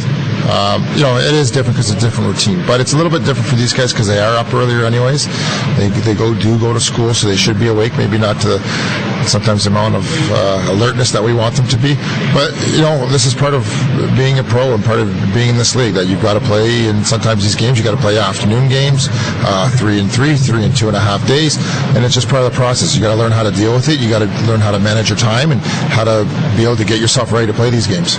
The Otters have won 1 game on the road, and that was opening night in Peterborough. Since then, it's been some rough spots, and there have been some good games, and there's been some bad ones on the road. But what is it away from the Erie Insurance Arena that the Otters just have not been able to click and find that game since probably the opening trip? Yeah, we had a really good first road game, and since then, you're right, it hasn't been as prosperous as we wanted it to in terms of getting points. But we just got to stick to our identity and play the way that we can. Maybe we're a little more comfortable at home, maybe because we were on the road so much at the beginning of the season. Now we've had a big homestand, maybe things will change a little bit with that we've got guys have settled in at home and settled in with their billets and all that. So hopefully it starts to turn here. All right, thanks, BJ, and good luck here this morning against Mississauga. Thanks, Aaron. My pleasure. That's BJ Adams of the Erie Otters. More hockey coming up here on the UPMC Intermission Report. You're listening to the Erie Otters Radio Network on CBS Sports Radio 96.3 and 1260. The Nissan Altima. It's now 30% off its manufacturer's suggested retail price. This stylish car is a 2017 Top Safety Pick Plus, and it gets up to 39 miles per gallon. And it's 30% off its MSRP. Another amazing price is on the Nissan Versa. It's selling at its lowest price ever, only $11,990. Come see the Altima and Versa at Interstate Nissan, 1.5 miles south of I-90 on Route 19. There's 2 or more at each price. Altima HN 307-132, Versa HL866268. Looking for the best health plan through your employer? Well, let's look at the proof. With Highmark, you're covered wherever and whenever at 93% of doctors across the country and in 190 countries across the world. So whether you're going to Minneapolis or Milan, your coverage goes too. Choose the plan with Living Proof. Choose Highmark, Blue Cross Blue Shield. Visit ChooseLivingProof.com. Network coverage varies by plan. Check your member materials for details. An Erie Otters game is the best way to bring everyone together. Gather your family and friends or plan an office or work outing at the best entertainment value in Erie. Groups of 10 or more can enjoy discounted ticket prices with multiple seating options available. Ask one of our group sales associates today about a group outing and even upgrade into our meeting room suites for the most stylish experience at the Erie Insurance Arena. Otters sales associates are standing by to take your call and plan your night out during regular office hours at 814-455-7779. $99.88 or $149 a month on a brand new Mirage or G4? Take your pick. Come see the sporty Mitsubishi Mirage or the sleek G4 sedan. Both get up to 40 miles per gallon and both come with a 10-year, 100,000-mile warranty. Own one today for only $99.88 or $149 a month. Only at Interstate Mitsubishi, 1/2 mile south of the Mill Creek Mall on Route 99. Prices prior to tax, title, and license fees will require financing through dealer or indirect lending service. The new home of the Erie Otters, WRIE Erie, CBS Sports Radio 96.3 and 1260. Welcome back here inside the Hershey Center. The Otters trail the Steelheads 2-1 through 20 minutes of play. I'm Aaron Cooney. Welcome you back in for the UPMC intermission report. Just hearing from BJ Adams, catching up with him, and hopefully, luckily for him, he's got a couple extra suits and was able to bring one here on the road. As you heard, he lost. Well, he didn't lose it. Airline loses his luggage on the way back from British Columbia in the U17 tournament. And is, no skates. He wasn't able to practice with the team yesterday. Just kind of, hung back. But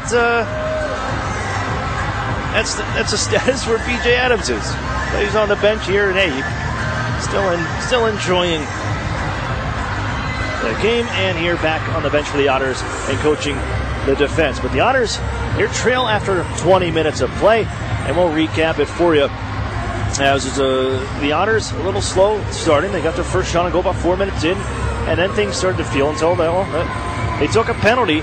And I think this has been the thing for Erie this season is their penalties in the penalty minutes are right about the average with the rest of the OHL, and they're one of the least penalized teams in the league when you're going by average and total penalty minutes. But it's the timing of these penalties that come at some of the worst times for the Otters. Now, when you're just trying to get your mojo work and then you take a penalty, and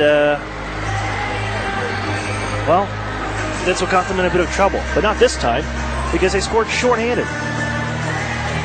Erie with their 6th shorthanded goal on the season.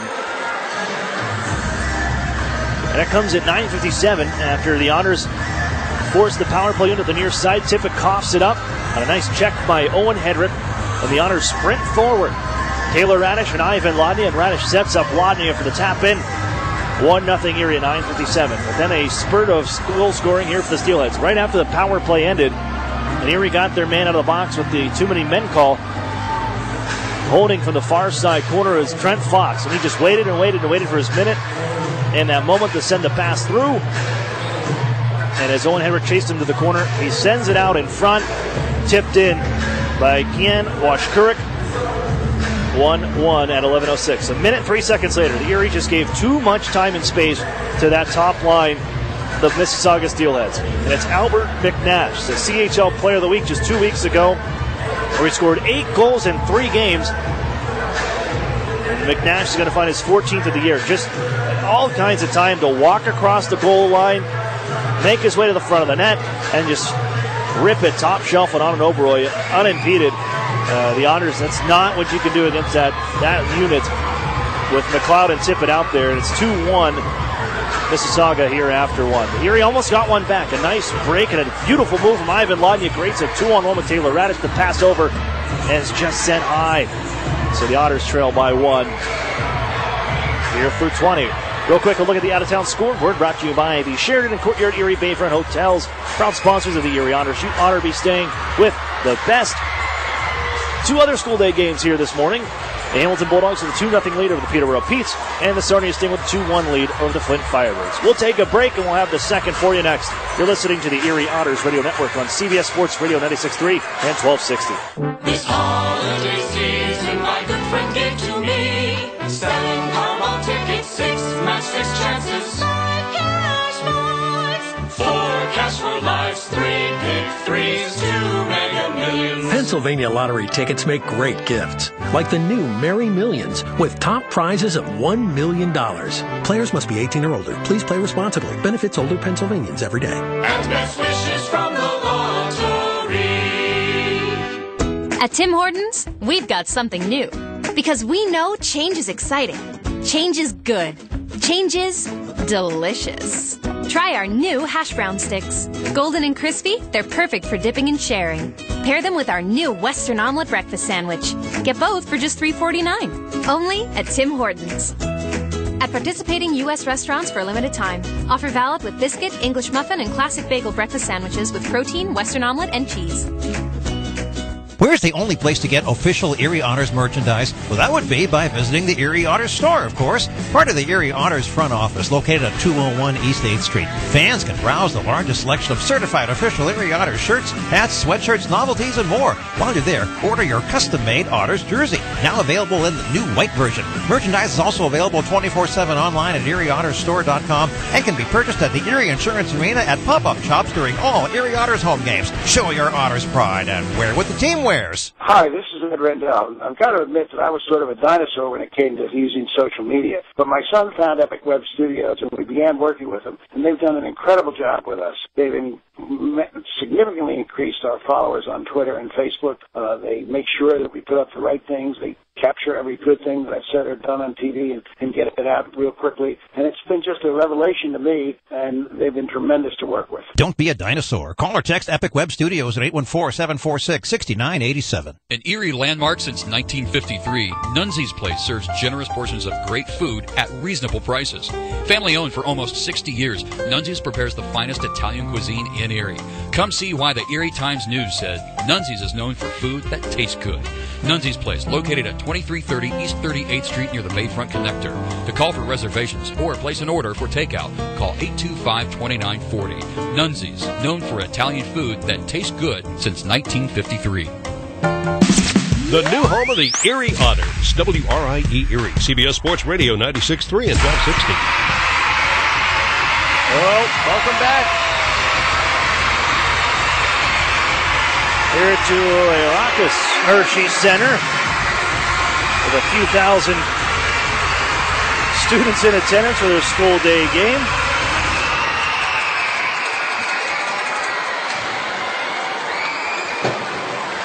As we get back to action, the Otters trail the Steelheads 2-1 after the first period here from Mississauga. And that spells bad news for the Otters. 0-6 when trailing after the first.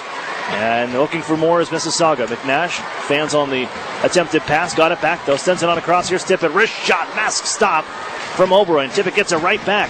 Loose in the far side corner. Pushed up. Taylor Radish picks it up. McNash on his back, feeds it behind the goal. To be picked up by Sandbrook on the near side.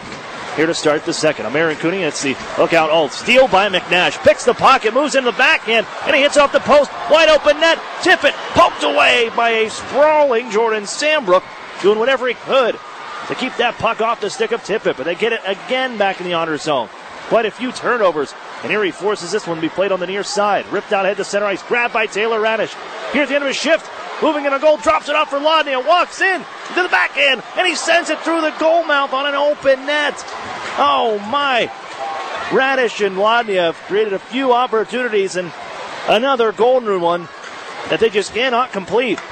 Here's a man ahead for Trent Fox. And he rips it past Oberoi along the ice from the left wing circle. And Mississauga's up 3-1.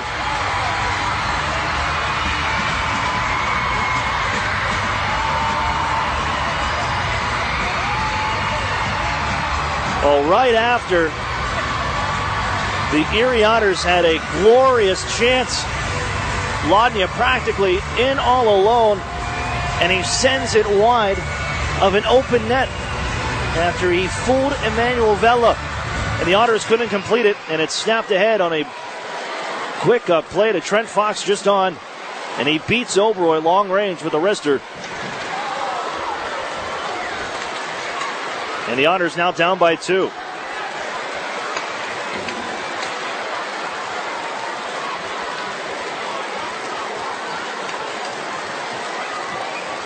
The Otters have to go back to their own end, where it's plated on goal by Harrogate, and Oberoi will hold on. So Trent Fox burns his old club again. Originally a 5th round pick of the Erie Otters in 2013. Younger brother of Dane Fox. One of those well-loved names in the Erie Otters lore. He was part of the Remy Ellie, Jake Marchman trade back in 2015. Now ends up with the Steelheads, and he burns his former team to pick up his 6th of the year. Alex Gritz holds for Erie. Now the Otters down by 2. Told you. Erie gets down. It's hard coming back. They're 0-6 when trailing after the first period, and now they face a 2-goal deficit. Here's a try off the stanchion for Christian Gurney that's blocked. And now Patrick Fellows turned around behind the net. Mason Hardy. He picked up by Thomas Harley. We got Hardy and Harley, the defensive pairing. And the Otters end up chasing the puck back to their own end. Jack Duff reverses. And he picked up by Christian Gurney. Max Golod out ahead as Gurney has to hit the brakes and now looks around. He's a right wing side. Curtis Henry into the zone. He comes wheeling down the right wing side, put to the boards, followed up here by Max Golod, who tumbles down on behind the net. And poke from Cole Schwinn. And the Otters leave it out center ice. Good reach from Jack Duff. Knife forward one more time for Max Golod. Merrick Rippin on back. Watched by Golod. Stick lifted for a second, but he's able to recover and fired up the near side, and off goes Little. Michael Little, 7 in white. Backhander, scooped out of the air by Oberoi. As it was sailing wide of the mark, he holds on for the face-off upcoming to his left. Mississauga is similar. If they trail after 1, they're 0-6. They trail after 2, they're 0-10, 0-1. But Erie, even though they scored the first goal, they give up the next 3 here. And the Steelheads, leading after the first period, have not given up a lead. 7-0 when leading through 20 minutes. And now they're a bit comfy. Nice pass to Lodney. The Otters break out to center ice, but can't get past Moverari, who intercepts that pass, giving off to McLeod. Go to the back of the blue line. Skate on forward. Nice pass right ahead to McLeod from Haig. Lets a long-range shot go. It's kicked away by Oberoi. Rebound gathered in by Albert McNash. Down low for McLeod. Big-time prospect coming up for the NHL draft. And on for Owen Tippett, holding at the blue line. Drags around one. No, it's intercepted. And the Otters take it off his stick. Here comes Taylor Radish. Slap shot. Puts it off the crossbar. And the Otters trying to find it again. Now Radish just putting everything he had in at the end of that shift. Puts it right off the iron, and Big Ben strikes one to my left. Tippett the other way. Wrist shot off a stick, and it settles down to the near corner. McLeod buried by Sambrook. No call coming up. They probably could have had something there. He came firing on in there to level him as Golod sends it off a stick. Grabbed by Haig. Tippett between the legs plays it forward. Trent Fox can't follow up as they just backhanded into the far side. They would have been offside with 4 minutes off the clock here in the second. The Otters trail by 2. It's 3-1 Steelheads now. Looking for just their second win in the last 5 years against the Otters, the Mississauga Steelheads. They're 15-1. In either building here the last 5 seasons.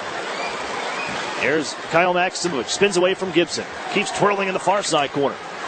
Followed up. Garrett Podomny to help out, but Maximovich gets away from the checker, gives out to Wayman, wrist shot, shoulder stop, and it deflects out of play.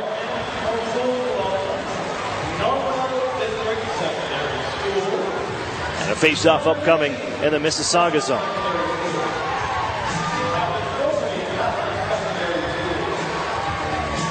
Now the Otters, just 7 shots on goal in that first period. They're outshot 13-7.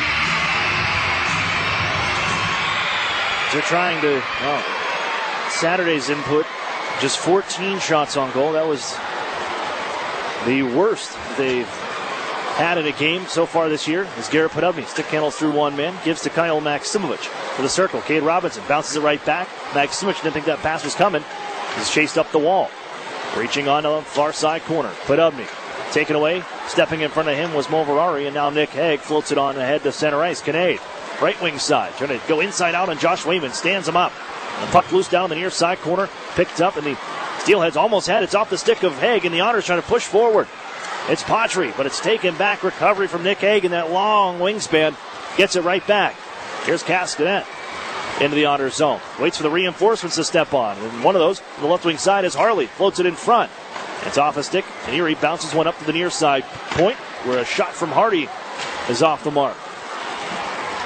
Kinnaid again, up the wall, reaching his Carson Edwardson, and he charges ahead around one, trying to make his way to the front of the net, still finds it, gets the shot away, that's patted away by Vela. Joe Mack takes a bump on the far side. Edwardson, he took that shot from his knees after he was knocked down from the check, And a long-range wrister from Boomhauer is stopped by Oberoi with 14:06 left. Here's second period. The Otters trail 3-1.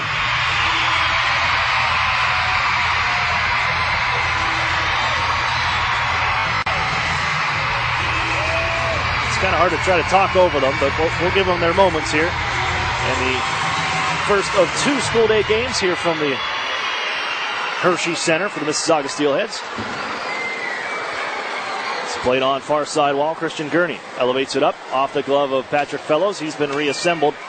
The Grits, Gurney, and Fellows line here for Chris Hartsburg. Cole Schwinn to Gibson, and then Merrick Rippin. And ahead off the skates and reeled in here by McLeod. Into the zone left wing side. McLeod throws it to the front. Cut off by Jack Duff. Knife forward, and the Otters spring loose. Christian Gurney on for Fellows and neutralized. Fellows peels off left wing side and floats it down low for Christian Gurney. As he's hit from behind, down goes Gurney. Erie throws it out to the front of the net. And then Erie was a little upset with that hit on Christian Gurney. McKinnon. McLeod now. Back to the way to the Otters zone. Sets up Gibson. Big drive. Lots of traffic in front. Rebound to the front after the stop. As Patrick Fellows tries to get his feet moving. It's followed up by Alex Gritz. Turns it into the zone. And on the backhand, sends it in as both teams finish up changes. 13:05 left. Second period. Harrogate out to center ice. 1-on-3 towards the Otters zone. Wrist shot. Blockered away. Oberoi settles on far side. Or Washkurik. Hands off. Here's Fox's try. Blocked by the Otters' Max Golod. And out ahead to center ice go the Otters. Right wing side. It's Taylor Radish looking to give to Lodnia. Tied up on the far side as Golod chases after it. He's almost had it pinned along the far side boards before it's sprung loose by Washkurik. And the Otters floated out the other way. I thought that was touched by Trent Fox. It was not, so we keep playing. It would have been offside. As Lodnia makes his way out to center ice. Dekes around a couple, twirls and drops it off to Max Golod, and right ahead to Lodnia one more time. Taylor Radish right side, back ahead for Lodnia, trying to step around Haig. He's hooked up all his way to the net and bumps into the goaltender. No call for the Otters on that one either. It's played up the near side. Harrogate, they're letting a lot of things go. You would think Darcy Birchall was back on the crew. Back in behind the Otters net. Lodnia ahead for Golod. And it's played out left wing side. Floats it on to the far side corner. And it'll settle. Bovarari and chasing after it, Cade Robinson. Slipped on for Nicholas Haig, and now Harrogate will toss it towards the Otters zone. Knocked it in midair by Wayman as he leans into Tippett, who busts through that check. Oh, a sharp angle shot. As sharp as you can get from Owen Tippett is snagged out of the air by Anand Oberoi, and he holds on. Draw upcoming to his left. It's been another problem for Erie here in this game. They have lost, well, in that first period, they lost 13 of 16 face-offs to these Steelheads. And now an offensive zone draw as McLeod. Well, Erie thought they won that one. Garrett Podubny, everything's halted, and a false draw. We'll do it again. Dave Full steps in. And here we go. And it's pulled back by Garrett Podubny. Slapped around the horn by Owen Hedrick. Just off the mark, Erie might be guilty of an icing call. It's washed out as Cade Robinson. Oh, look out. Takes a tumble. Got the speed wobbles and went shoulder first into the far side corner. And wasn't touched, and he goes right to the bench, able to pick himself up. And it's sent back behind the Otters goal. Ripped by Owen Tippett. It sends it all the way back to his own end. Slowed down by Vela. And they'll give to Albert McNash. Former Guelph Storm last year. They have 15 goals and 39 points on the season. He's already up to 14 goals on the year. Picking up number 14 here tonight. Maximovich will toss it into the far corner. All right, it's grabbed by Moverari and quickly ahead for Kinnaid. Sweep it in on the near side boards. Boomhauer will chase it down far wall. Boomhauer up the far side. Play it right back down low for Kinnaid. Sweeps it around Jack Duff and picks it up behind the Otters net. A near side point, it's Nick Haig. D to D, Moverari on the left side. Wrist shot. Deflected out of midair towards the net and bounces just wide. Played on back to the blue line. Haig couldn't handle it on, but Shaw Boomhauer almost deflected that one over to the Otters goaltender, Oberoi. There's Nick Haig and slides it in front. Erie's picks it off as Mack stopped by Vela on the interception from Joe Mack. He picked it up on the backhand and just tried to get it towards the goal. And didn't get a whole lot on it. It was a rolling puck, but still forced Vela to move left to right and make the stop. If Erie could just convert on a few of these chances, I'll tell you what, Mississauga has given up quite a bit, especially this second period, and the Otters just have not been able to bury their opportunities. Ritz against Trent Fox.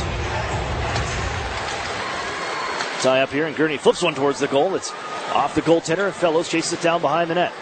Hit by Gibson. Followed up and moved by Washkirk up to the blue line. Held in by the Otters' Jack Duff. Here's Fellows. He's bumped along the end boards. Trying to get loose as Fellows battling with Rippon and Washkirk. He fired up the near side wall. Henry steps in, kept it alive, but Rippon follows up and can give to Trent Fox, who steps around Jack Duff and gives off to Rippon. Back is Christian Gurney to poke it back to center ice. Whistle sounds as we have a stop in action and a penalty coming up to the Mississauga Steelheads. There'll be too many men on the ice, and Erie's got a chance on the man advantage one more time to now climb within one. 9:48 to go, second period. It's 3-1 Mississauga.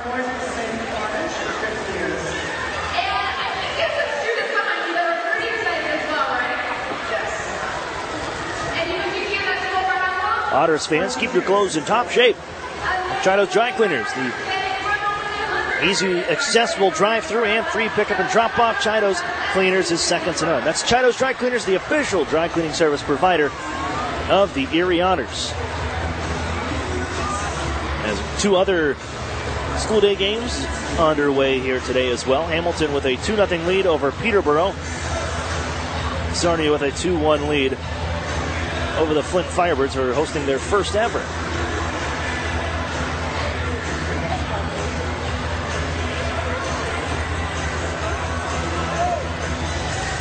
So the Otters get to the power play here.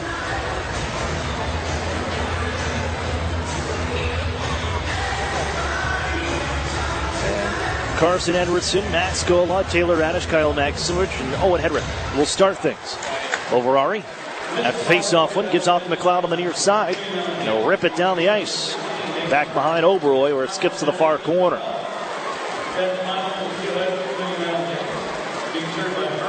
Otters with their second power play opportunity of the night, 0-for-1. And dealing into the zone, Taylor Radish. As he drops it off, it's intercepted by Trent Fox, and here he has to go fish. They'll set it up for Hedrick behind the goal. Trying to break out, and they did some extensive special teams work in practice before leaving Tuesday. Lots of power play and PK stuff as the Otters trying to get these power plays working. A try in front for Edwardson. Sails it off the stick of Gibson out of play.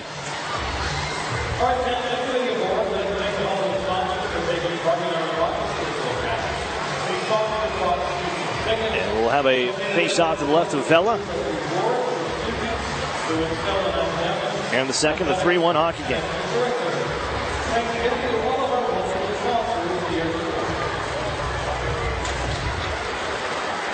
Pulled back by Mississauga. Chasing is Max Gola. He'll keep it alive for the Otters here. Knocked down by Rippon.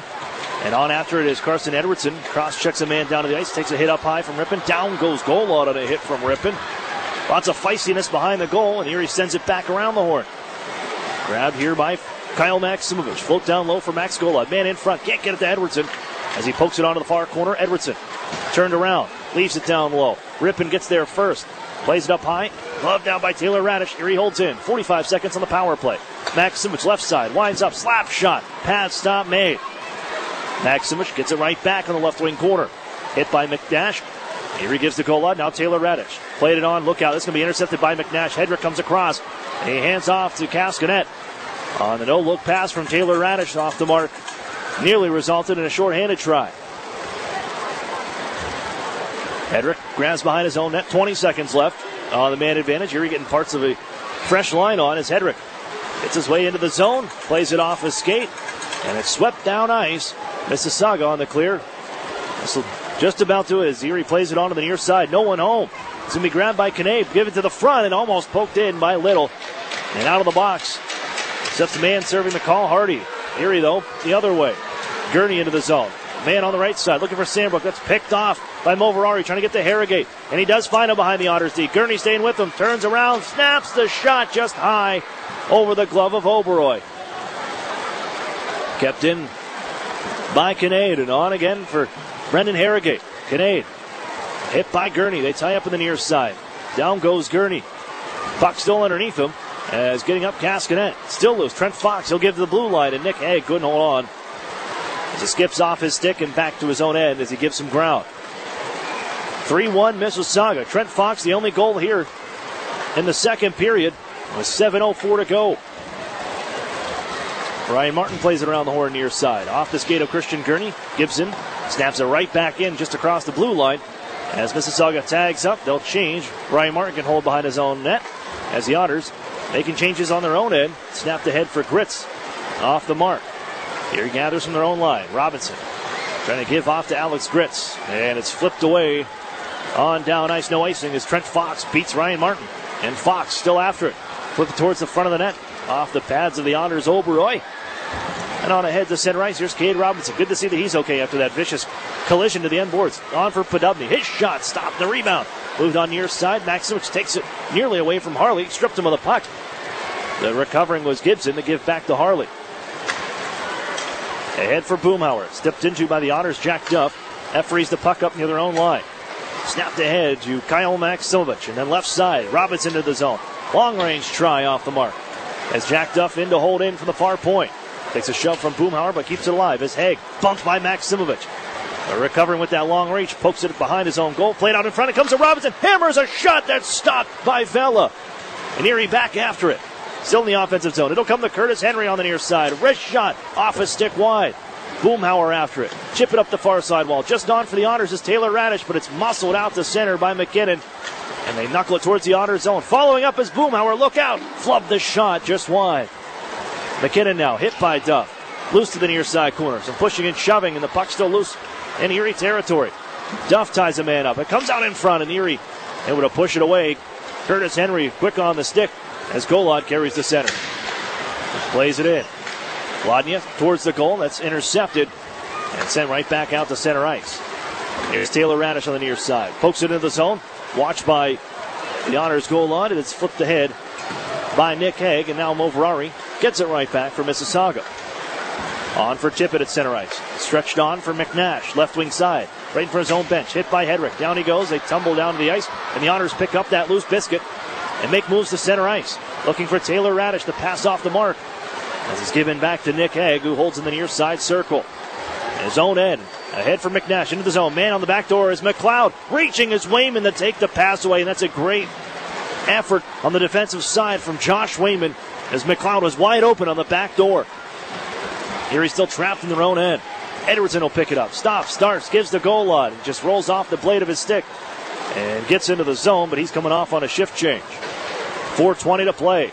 Here from the second period at the Hershey Center. McLeod dangling into the zone. Puts it in front, and Erie tips it on near side. Intercepted by Sambrook. Now Tippett, tied up by Patry. Still goes along the near side wall.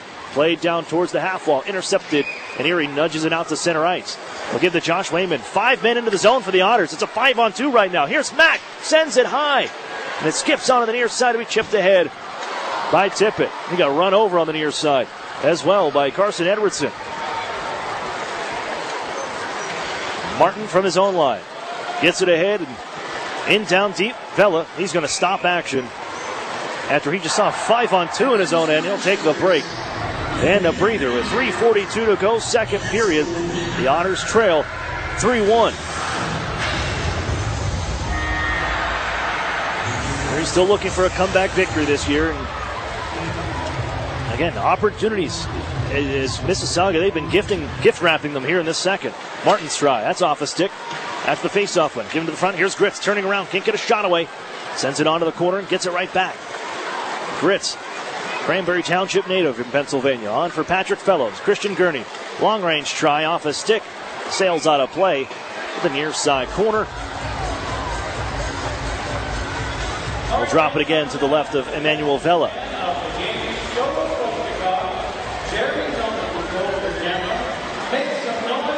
Keep that line together. They were a go-to for Chris Hartsburg at the start of the season. But it gets some of that magic because at the start of the season is when you had your only road win. Erie has lost 8 straight since opening up the year in Peterborough. The puck skips on to Vela after the draw. Another face-off coming up. Just a few seconds off the clock. The Otters defeating the Peterborough Petes, and it has been downhill since. Sandbrook after the face-off. That's off the goaltender. Bounces around. Erie tips it to the goal and puts it home. Rock that scooper as Patrick Fellows on the high deflection in front, and Erie pokes it in to make it a 1-goal game. Well, that's where you talk about face-off wins, and Erie got that one. Sandbrook with a major slap shot blast from the blue line that goes off the shoulder of Vela and goes straight up into the air. And it was deflected by Gritz across the goal mouth and tipped in by Fellows, and the Otters have made this a 1-goal game.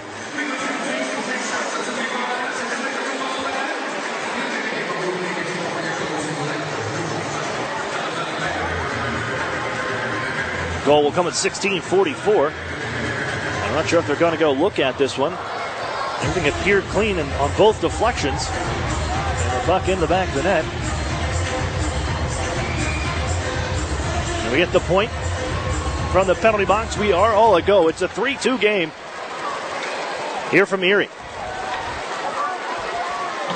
Sandbrook slides it behind his own goal. Martin chips it ahead. Bounce forward for Garrett Podubny. Sends it in from the red line. And the Otters chasing after it as Vela snaps it back out to center. He'll clear his own end, the goaltender. And back is Jordan Sambro to Garrett Podubny. Bounces it towards himself. Lost the puck to Merrick Rippon, who looks left and gives to Owen Tippett. Skips over his stick, and Ryan Martin steps in front of him. And able to guide it on to the Otters. Cough it right back up. Look out, Tippett on in front. Big stop by Oberoi as he says no on the give to the front of the net by Owen Tippett. And Ian McKinnon can't believe it. Well, it is the season of giving because we talked about the Mississauga Steelheads giving up opportunities. Well, Kane Robinson gifted that one to Owen Tippett in the far corner. But on and Oberoi saves his bacon. Big stop with the left pad on the bang-bang play to the front.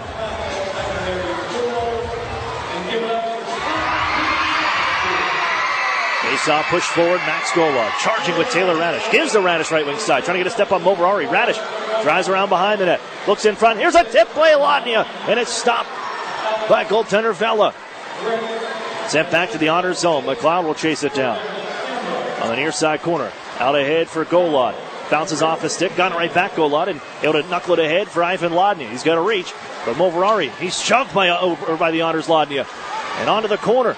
Played up the wall. Grabbed by McNash, gives to the front, almost reached and picked up by Taylor Radish. But it's the Steelheads out on the march, left wing side. Drop it off. Looking for Schwinn. Not going to happen as it's poked onto the near side corner. Pass was just behind him. McNash bumped by Joe Mack. The final 2 minutes here, the second period. Erie's made it a 1-goal game. 3-2 Mississauga. Try from the left wing circle just off the mark. And the net comes off the moorings with Oberoi getting in position. That'll bring a stoppage with 1:45 to go here in the second, as Patrick Fellows has brought the Otters within 1, 3-2, with 1:45 to play in the second period.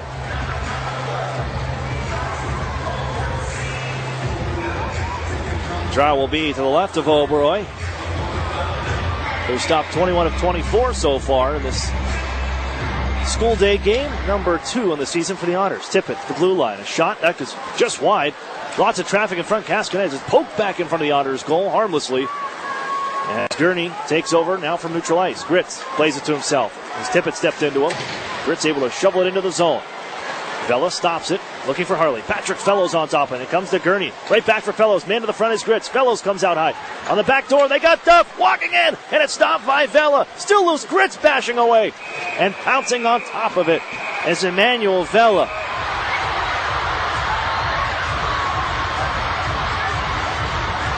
Gritz goes right to the front of the net. He's got a nose for it at 5'11", 162. That's where you'll make your money. But if Jack Duff was able to cleanly receive that pass, Erie may have had a great opportunity on the offensive side, just from the near left wing circle. as Patrick Fellows sent it across. And Jack Duff just couldn't reel it in time. Still got a shot away, and Erie just went to work. Nothing to show for it on that play, but they're within striking distance. Podubny, this one poked by Fox to the far side corner right from his goaltender. And out ahead, here goes Tippett. Left wing towards the Otter zone, reaching is Jack Duff. Tippett hits the brakes now, trying to play to himself around the defender, but in to help out was the Otter centerman. As Tippett runs over Garrett Podubny, gives him the underneath. As Carson Edmondson chases this down into the offensive zone. Kyle Maximich tied up with Nick Haig. Be allowed to be picked up by Trent Fox. He scoots it out to center for McNash. Going to turn around Ryan Martin. In the final minute of play here from the second period. Martin, nice poke check. Erie, well, they had it for a second, but Fox takes it away from Edwardson. Back behind the Erie goal. Sambrook gives to Ryan Martin. Has some time to make a pass. Angles it up off the glass. And it'll bounce to St. Rice. And half a minute to go. Mo Verari backing up. Gives ground. Erie's going to pick it up. It's Ryan Martin from neutral ice. Hedestein passes left. Maximovic into the zone. Waits for traffic to develop. Couldn't get it onto the goal. It was blocked by Haglich. Sambrook kept it for a minute. Bouncing puck towards neutral ice. And Harrogate takes over. On for Fox, right wing side. Into the net. Trying to play it in front. Otters chop it away. Good reach. That was Ryan Martin knocking it down on the pass to the front as Haig backs up. Settles this puck down in the final 3 seconds. Will tick off the clock. Otters trade goals with the Mississauga Steelheads. It's 3-2 through 40 minutes of play. A minute 18 in. Trent Fox, a former Otter for the Steelheads, puts them up by 2. And the Otters answer back late on a goal from Patrick Fellows.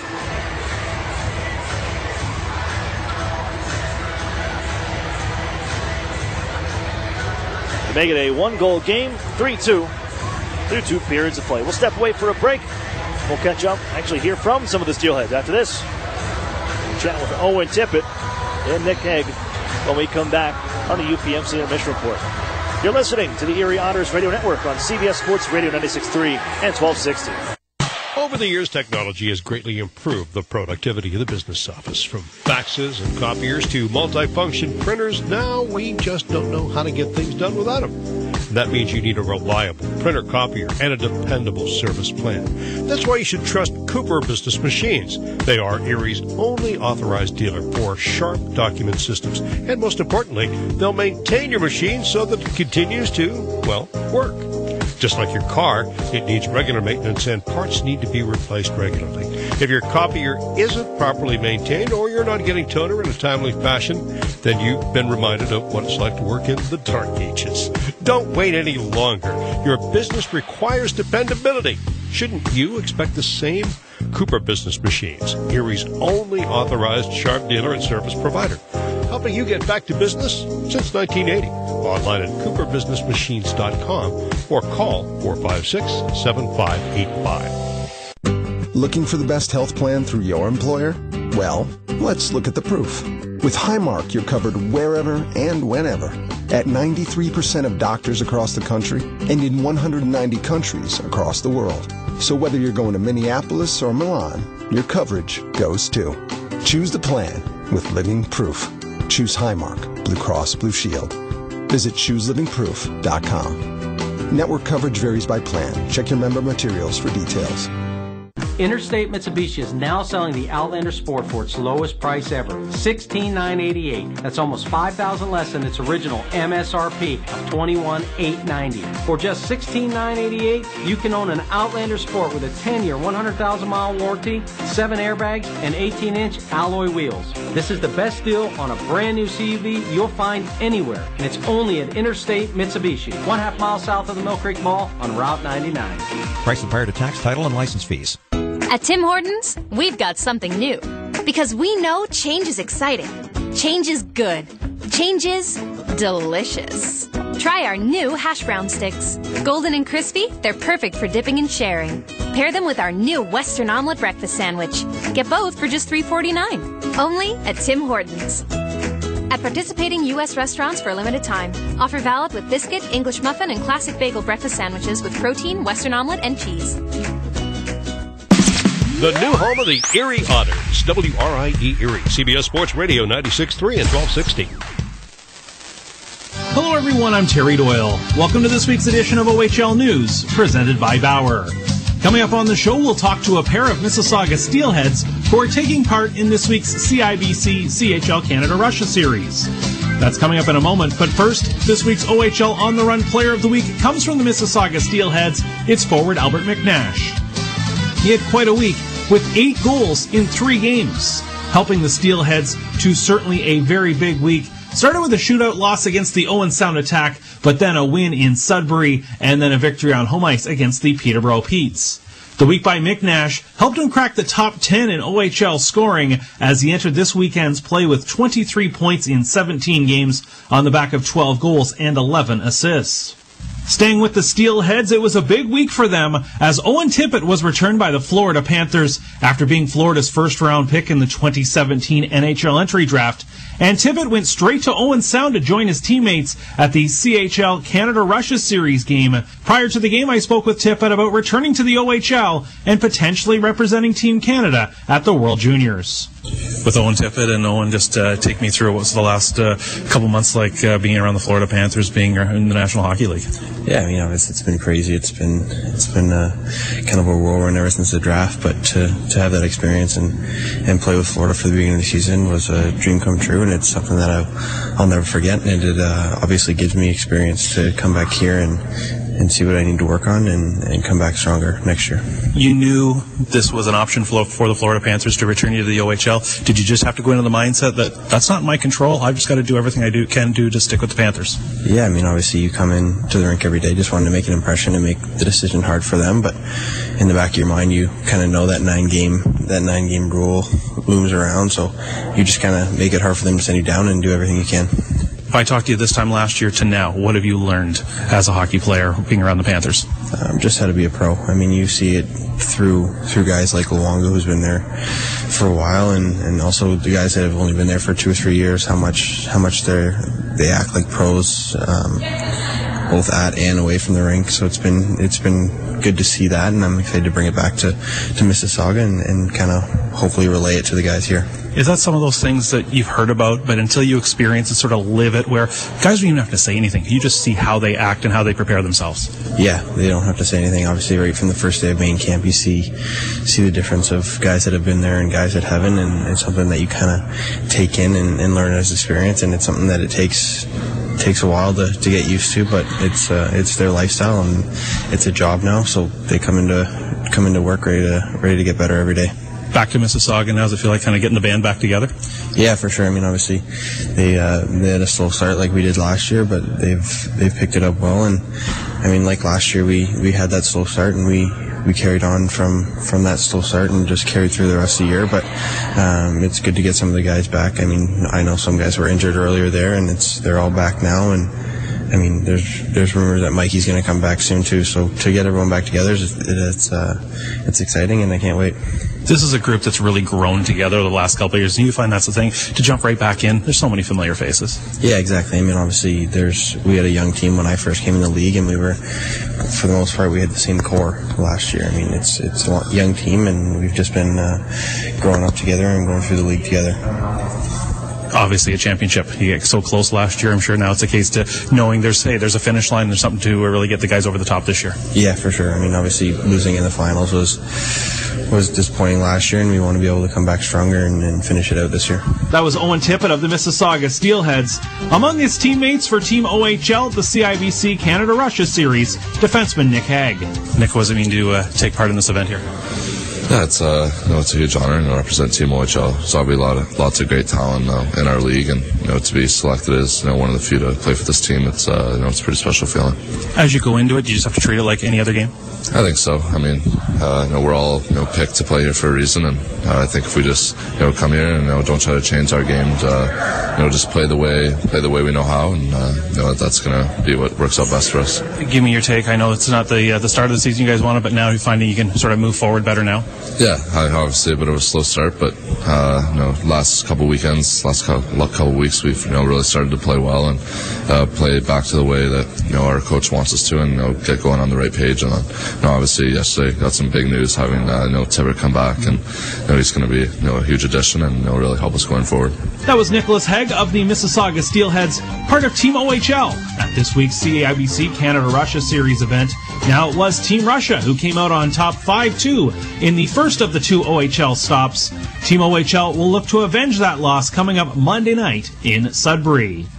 In other news this week, the CHL Top 10 rankings still sees an OHL team atop the list. That's the Sarnia Sting. As for the third week in a row, they are the number one team in the country. They're followed by the Sioux Greyhounds at number 5, while the other OHL representation comes from the Barrie Colts, receiving an honorable mention.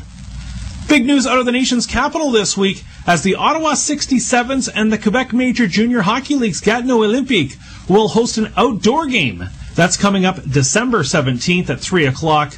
Certainly exciting times there as the 67s celebrate their 50th anniversary season, and always quite a rivalry between Ottawa and Gatineau.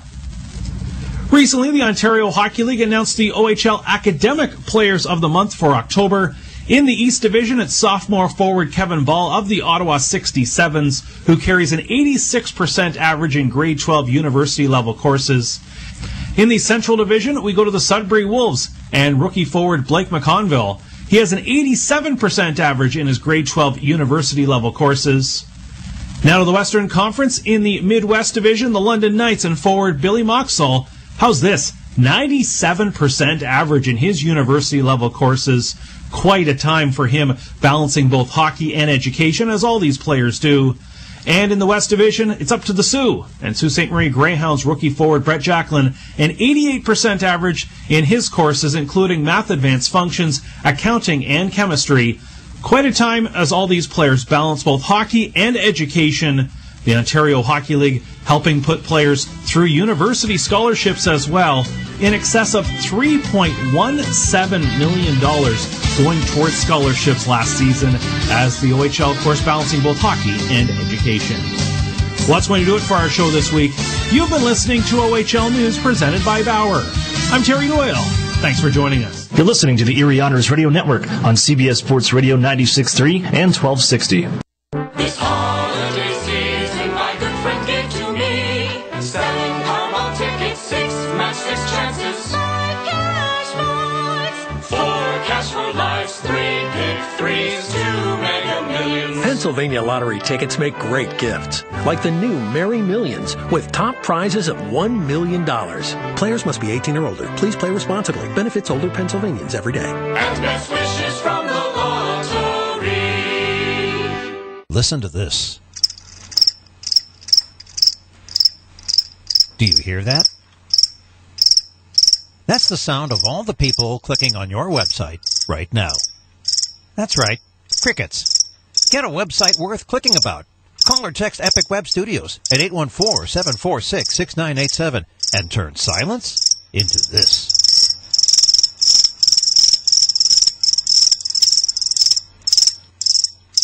An Erie landmark since 1953, Nunzi's Place serves generous portions of great food at reasonable prices. Family owned for almost 60 years, Nunzi's prepares the finest Italian cuisine in Erie. Come see why the Erie Times News said Nunzi's is known for food that tastes good. Nunzi's Place, located at 2330 East 38th Street near the Bayfront Connector.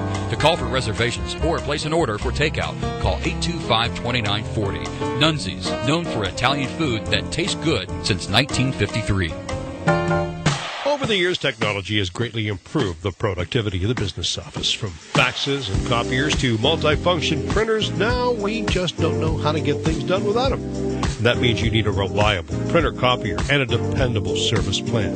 That's why you should trust Cooper Business Machines. They are Erie's only authorized dealer for sharp document systems. And most importantly, they'll maintain your machine so that it continues to, well, work.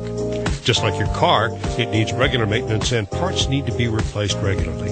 If your copier isn't properly maintained or you're not getting toner in a timely fashion, then you've been reminded of what it's like to work in the dark ages. Don't wait any longer. Your business requires dependability. Shouldn't you expect the same? Cooper Business Machines, Erie's only authorized Sharp dealer and service provider, helping you get back to business since 1980. Online at cooperbusinessmachines.com or call 456-7585. The new home of the Erie Otters, WRIE Erie, CBS Sports Radio 96.3 and 1260. Welcome back here inside the Hershey Center. The Otters trail the Mississauga Steelheads 3-2 through 40 minutes of play. I'm Aaron Cooney. It's the UPMC Intermission Report. The Otters trade goals with the Steelheads in that second period. We'll go ahead and recap it for you, because back in the first, it was the Otters opening up the scoring with Ivan Lodnia at 9:57, shorthanded. Made it a 1-0 hockey game set up by Taylor Radish on the shorthanded break for Erie. As the Otters ahead and with much jubilation, because they're 7-2-1 and they score first. But after that, it was Mississauga. They would rattle off the next 3 goals, including 2 goals in 1 minute and 3 seconds. 11:06, shortly after that power play ended. Trent Fox finds Kian Washkurik in front of the net as he sends it home for his 4th of the season. 1-1, we are tied. And then 1 minute and 3 seconds later, the Otters just too much time. They just pretty much gifted an open lane right down the goal line onto Oberoi for Albert McNash. And he just walked down to the front, and their leading scorer roofs it, untouched on his way to the front of the goal.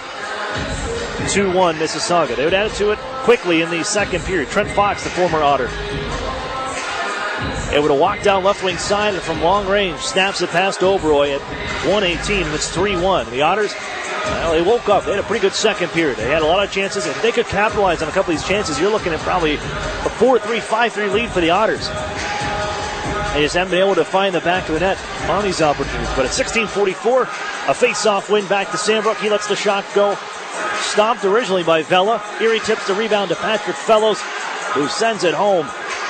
Just enough on it to tuck it past Vela. 3-2 through 40. Erie 13 shots on goal to 11 for the Steelheads in that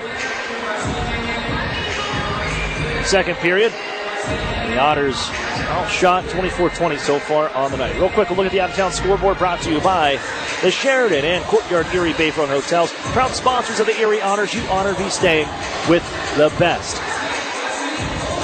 2 other games as the Hamilton Bulldogs open up a 3-0 lead on the Peterborough Petes. And the Sonia Sting and Flint Firebirds, they are now tied at 2 after 2. Third is up next. You're listening to the Erie Otters Radio Network on CBS Sports Radio 96.3 and 1260. The Sheraton and Courtyard Erie Bayfront Hotels are proud sponsors of the Erie Otters. Join them for their pregame and postgame celebration at the award-winning Bayfront Grill or the brand-new Shoreline Grill, located just minutes away from all the action. Let them help you fuel up for the high-energy game with their extensive menus and craft brew selections. You oughter be dining with the best. The Sheraton Erie Bayfront Grill and Courtyard by Marriott. The Nissan Altima. It's now 30% off its manufacturer suggested retail price. This stylish car is a 2017 Top Safety Pick Plus, and it gets up to 39 miles per gallon. And it's 30% off its MSRP. Another amazing price is on the Nissan Versa. It's selling at its lowest price ever, only $11,990. Come see the Altima and Versa at Interstate Nissan, 1.5 miles south of I-90 on Route 19. There's 2 or more at each price. Altima HN 307132, Versa HL 866268. This holiday season, my good friend gave to me. Selling Powerball tickets, 6 match 6 chances. 5 cash points. 4 cash for lives, 3 pick 3s, 2 Mega Millions. Pennsylvania Lottery tickets make great gifts, like the new Merry Millions with top prizes of $1 million. Players must be 18 or older. Please play responsibly. Benefits older Pennsylvanians every day. And best wishes from the lottery. Looking for the best health plan through your employer? Well, let's look at the proof. With Highmark, you're covered wherever and whenever at 93% of doctors across the country and in 190 countries across the world. So whether you're going to Minneapolis or Milan, your coverage goes too. Choose the plan with living proof. Choose Highmark, Blue Cross Blue Shield. Visit ChooseLivingProof.com. Network coverage varies by plan. Check your member materials for details. An Erie Otters game is the best way to bring everyone together. Gather your family and friends or plan an office or work outing at the best entertainment value in Erie. Groups of 10 or more can enjoy discounted ticket prices with multiple seating options available. Ask one of our group sales associates today about a group outing and even upgrade into our meeting room suites for the most stylish experience at the Erie Insurance Arena. Otters sales associates are standing by to take your call and plan your night out during regular office hours at 814-455-7779. The new home of the Erie Otters, WRIE Erie, CBS Sports Radio 96.3 and 1260. Welcome back into the Hershey Center. I'm Aaron Cooney, set for the third period. Otters trail by 1 as we get into action. Or it's knuckled into the Otters zone, a twirling puck on down to the far side corner of Erie territory. And the Otters run into Wash Kurek and taken away by Ladnia. As the Otters looking for that tying goal. They've come back twice, only to, eventually drop the game as Gola keeps this puck alive in the offensive zone. Drops it off for Ladnia, right wing side. Has Sandbrook at the point, drives the lane now, cuts back behind the goal in the near side circle. Sandbrook fakes the one-timer, gives off to Martin left side. A wrist shot through some traffic, sticked away by Villa to the far side. Ladnia able to scoop that puck up. A run on the far side boards, tied up by Haig as a couple Otters come to help out. Puck still tied up along the half wall. Taylor Radish digging away, down to the ice go a couple Otters, and the Erie Otters pick it up. Here's Sandbrook swooping across. The Taylor Radish comes up high. We'll give the Sandbrook again. Down low to the corner. Gola trying to twirl away from Fox. Sent to the near side. Springs it loose as it slides right past Ladnia. Moverari jams it up the near side. Boards. It'll get out to center ice. Picked up by Sandbrook in front of his own bench. Wants to bring it on ahead again. Bounced on for Taylor Radish. Sent in further. Erie's going to change behind the play. 3-2. Erie trailing by 1. They had to come back against the Guelph Storm to force a shootout. And although they lost that shootout a few weeks ago, and they came back against the Windsor Spitfires to tie things, and dropping that game in overtime 4-3. But the Steelheads, when leading after 2 periods, 7-0 as it's sent on long-range Vela. He'll cover it up. He'll take the face-off into his own end, which will be delivered on his right when we get back to action. Patrick Fellows drawing the Otters within 1 with a late goal in the second. It's his first goal in 14 games. You have to go back to October the 6th where against the Kitchener Rangers. You would love to see him pick up the scoring pace that he had, especially in the preseason. It's just his second goal of the season for Patrick Fellows, the Overager. We'll look for more out of him here soon because he can get on a roll and get going. Back with Christian Gurney and playing with Alex Gritz right now. They have the shift off for the time being as Maximovich Edwardson and Garrett Podubny out here. Played up the near side, Albert Nash just tosses it away from the Otters forecheckers, and it's on to center ice as Harrogate bumped by Wayman. He's going to find the puck behind the goal. Trickle it on near side. Played up off his stick. Glove down by the Otters. Still bouncing along the near side. It's grabbed by and settled down McNash. Trying to drag towards the circles. Gets around Wayman. Knocked down to the ice. Play continues as Harrogate comes on near side. Sticks around Edwardson. Still taking it towards the middle of the ice, and Erie can take it off. His blade getting out the center is Edwardson. Unable to get it in deep is Cascadet. Sends it into the Erie zone and finds it back behind the goal. Pinned by Wayman. Edwardson flies it up the near side. Followed up by Alex Gritz, and the Otters break out with Owen Hedrick. Takes the puck wide left into the zone now. Waiting as he tries to send it on for Gritz, who picks it up for Fellows. Going to the back end. He scores! Two-time that, baby! It's Patrick Fellows tying the game at 3 with his second of the season. And the Otters are right back. Brand new hockey game from Mississauga.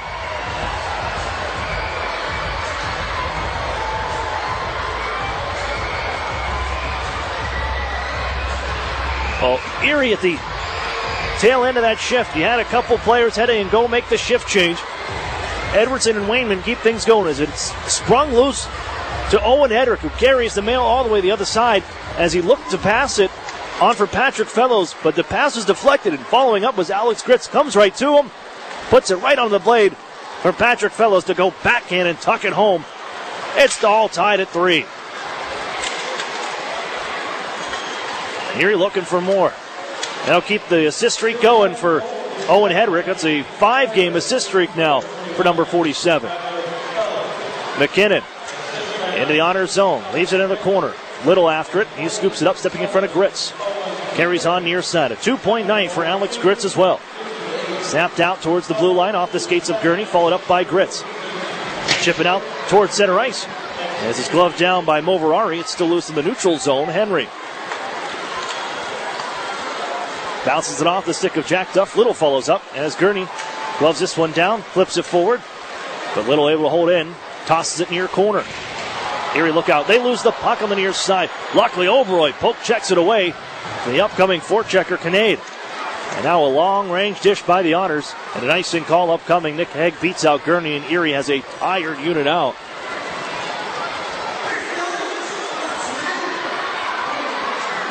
Here with just 4 minutes and 4 seconds off the clock. Erie has tied things up at 2:58 in the Fellows goal. But they got to head back. They're drawing their own end.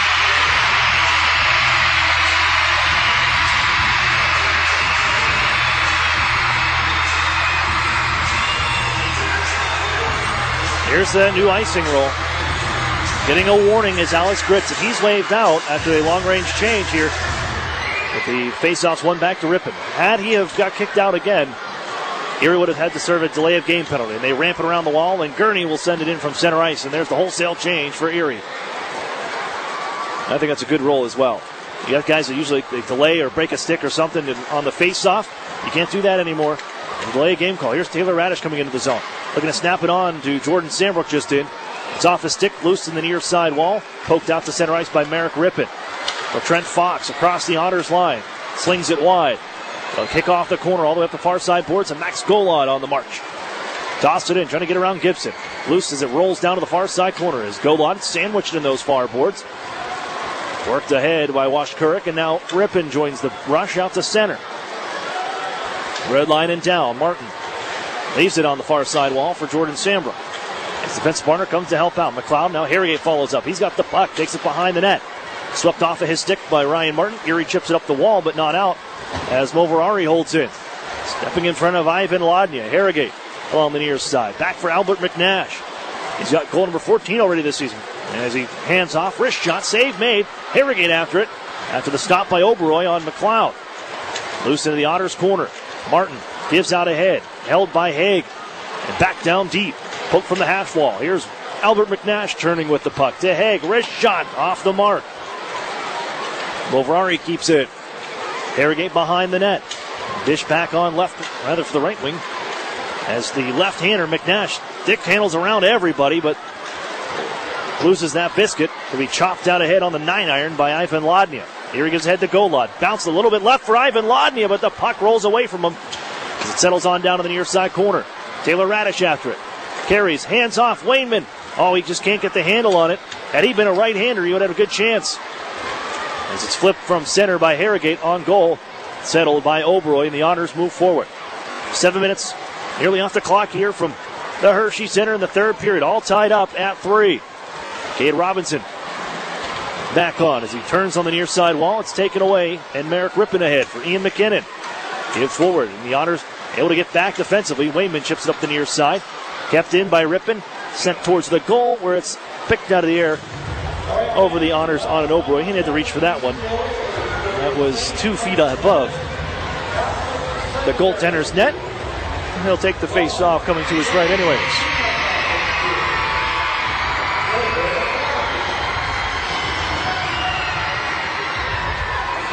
With 13:33 to go.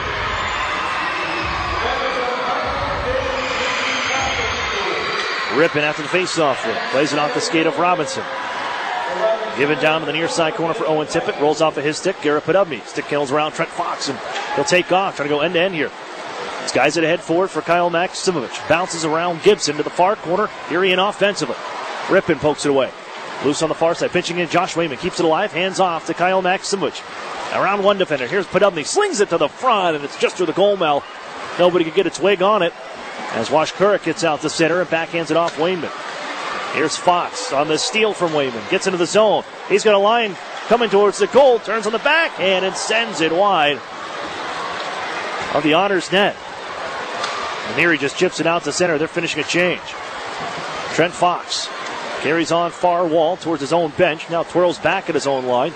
Gives to Harley. The defender will flip it off the end boards out to the front of the net where it's corralled by Obroy, and Jack Duff takes over. Played for Fellows. Up off the referee. Gritz now out to play it. It's sent on to the near side. Boomhauer inside Erie territory on the takeaway. Chased by Jack Duff. Hit centers, and it's turned around by Owen Hedrick to the near side wall for Christian Gurney. Erie just skates it out towards center. That's about it. Poke checks all around. It's settled down finally by Gurney on that lively puck and sent in deep. Replayed by Emmanuel Vella. Up for Cascadet, and then McKinnon back out to center across the red stripe. Floats it off the body of Jack Duff. McKinnon follows up now. Is a second attempt blocked by Gurney as Erie finds Wadnia towards center. He's poke checked by Haig and twirled by Moverari onto the far side. He's chased by Golod now. Haig at his own corner. D-to-D pass, Moverari left side. Room to skate. Near side ramped in by McKinnon. On goal here. Obroy, he doesn't have it stopped. It's loose in the Otters. Just sent it to center ice. Obroy went to put the big trapper on top and just missed. And that puck just set right out in front. And the Otters just sent it the other way into neutral ice. And now it's gathered by Ryan Martin. To give ahead, they crossed off the skate of Ivan Ladnia and ramped up forward by the Steelheads and McNash. Gives right side Harrogate. Wants to shoot. Sticked away by Obroy. Settles behind the net. Off the glove of Sandbrook. And McLeod feeds it right back in deeper. Harrogate trying to give out the front. It'll come to Haig with a try on the back door. They wanted the deflection. No one got a stick on it. Here's Ladnia with a pickoff. And Erie skates out to center. 3-on-3. Now they get a 3-on-2. They bust around one man. Radish into the zone. Looking in front. Here's Ladnia. Couldn't settle down the bouncing puck. Ladnia gives the Radish in the left wing circle. Erie in offensively in a tied hockey game at 3. Here's Sandbrook at the point. Wrist shot. Deflected goal line. Saved by Vella. And Haig takes it behind his own net and charges out ahead to center ice. Garrett Podubny nearly took that puck away from McLeod. Stepping onto the ice, Wash Gurek. As he's pestered here by Garrett Podubny. Puck still loose in front of the bench of the Steelheads. And they'll settle it down, give to Haig, and ease things up a bit. They'll look ahead towards the Otters line. Sambrook chips away a pass, and it's around one man, and Garrett Podubny can pick it up right wing side. Podubny looking for a passing option. Just rolls off his stick as he had Max Simovich also, and Owen Tippett flies ahead. Across the Otters line, drop pass to Rippon, sends it towards the front, and Fox couldn't get his stick on it. Gibson, long blast, covered by Oberoi on the stop exactly midway through this third period. We are tied at 3. Well, they love to use their speed, these Steelheads. You see a lot of these drop passes when they get into the zone, and one man continues to charge to the back door looking for that tip. And you've seen that play set at least 5 times here tonight, but they haven't been able to connect. Backdoor opportunities. Gurney tosses the puck in after Erie gets it out to center ice from the faceoff. Ripped around the near side, catches the body of Little, and now it's an opportunity for the Steelheads out ahead. Cascadet sends it in behind the Otters D. Chasing Wainman. Big tie up behind in the near side corner. Otters territory. Gritson to help out. It's moved along the near and upside boards. And Schwinn roughed up by Wayman, and a penalty coming up. Cross check from Little. They both should go. The original penalty was coming to Josh Wayman, but Michael Little, I think, evened things up.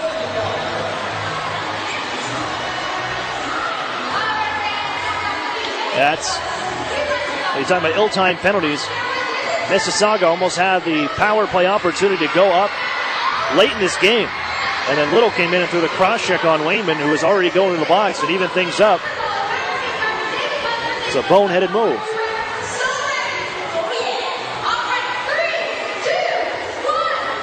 So with 9:29 to go, we'll have some 4-on-4 action here for the first time on the afternoon.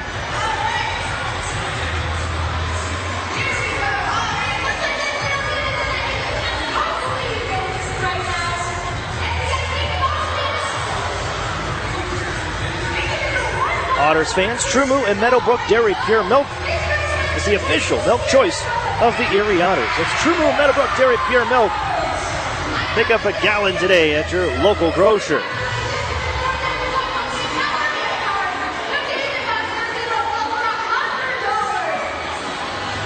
Patrick Fellows with a pair of goals to tie things up here in this third period. And now for the first time this afternoon, we head to 4-on-4 action. I'll keep it 5-on-5. Well, okay, Hedrick heads off. They send 4, so yes, it will be 4-on-4, not just a coincidental.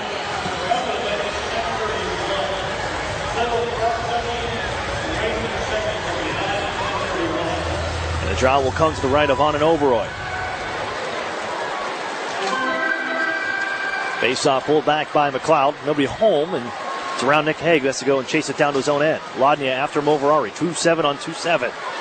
They force the puck towards the Otters zone, be reeled in by Ryan Martin. This has been the Otters' steady shutdown deep pair. Sandbrook and Ryan Martin are plus 17 coming into this afternoon. Here comes Ivan Lodnia. Around one man down left wing side. Makes his way to the corner, now hits the brakes. Kind of wipes out and goes down. They play the puck off his body. McLeod is Lodnia trying to pick it back up. And sent around near side. Here's McNash. Somebody lost the stick. That's Taylor Radich. He'll go retrieve it. It's still in Mississauga territory. As winding things up, here comes Ryan McLeod. Stepped into by Hague. That could have been interference. But Hague able to push it forward for McNash. Left wing side. Wrist shot. Bad stop from the circle by Oberoi. They give off to Taylor Radich, and he'll wait, settle things down here with 1:03, 4-on-4. And a tie game at 3. The Otters rallying back. At one point it was 3-1, and Patrick Fellows with a pair of goals to draw within one, and then tie things here in the third period at 2:58. And out to center ice goes Kyle Maximovich. Around one man left wing side. Has Hedrick on the drop. Gives that way. Here's Hedrick. The shot on the rush is stopped by Vela. And he holds on. There's a bouncing puck. He got just enough on it and got it on goal.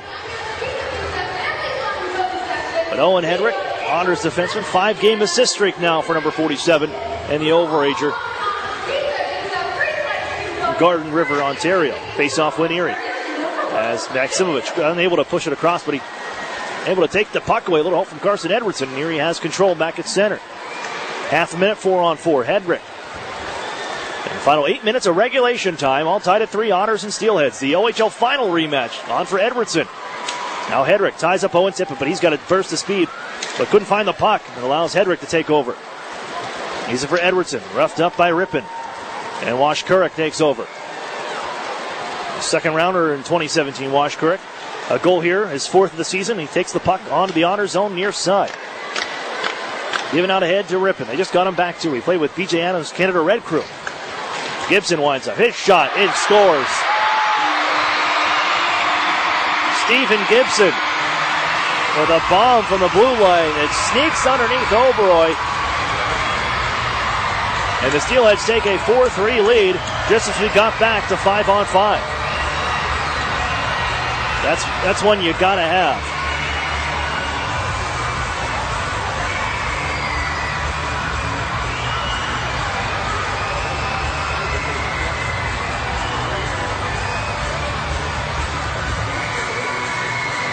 It just slipped right underneath.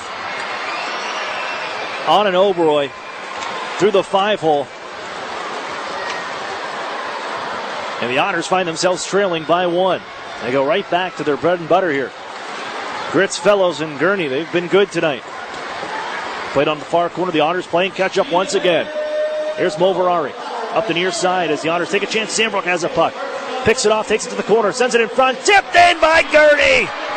Field and Gurn. Otters tie it right back up at 4.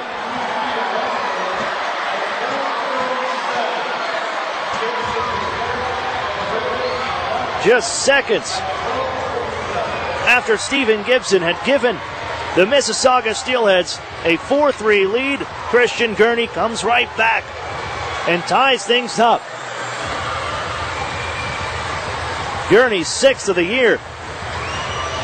And we're all knotted at 4. There's coaching. You go right back to what's been working. Chris Hartsburg puts the line out there right after the goal. They go to work. The hard hat's on down to the near corner. Great heads-up play by Jordan Sandbrook, who's playing in his 5th game in really 6.5 days. He sets up the game-tying goal. Back the other way, though. As we get into action, the Otters deny a pass as Gibson joined the play. And Kyle Maximovich just sweeps it out to center ice.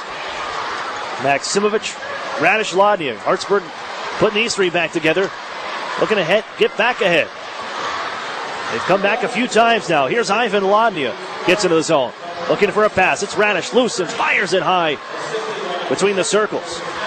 Played up the near wall. Owen Hedrick sweeps it towards the goal. That's off a leg. It's loose near side. Maximovich stops, gives a cross. Radish to the goal. He can't get it on the net. It still bounced around through the goal mouth. And Maximovich has to find it behind the net. Takes it on to the near side corner. And it's poked away. Gibson steps in front of Radish and Harrogate out towards center. He'll send it in from the red line. And Harrogate tied up by Wayman on the near side. Otters came that close from having their first lead since Ivan Lodnia put them up midway through the first period. Here's Golod twirling into the offensive zone. Carries down on the near side corner. Golod shoved down by Moverari, and Tippett takes over. Owen Tippett flying ahead, still looking for his first in this season. Ducks around two, carries to the circle. Wrist shot, he scores. That's Owen Tippett to a T. 5-4 Mississauga.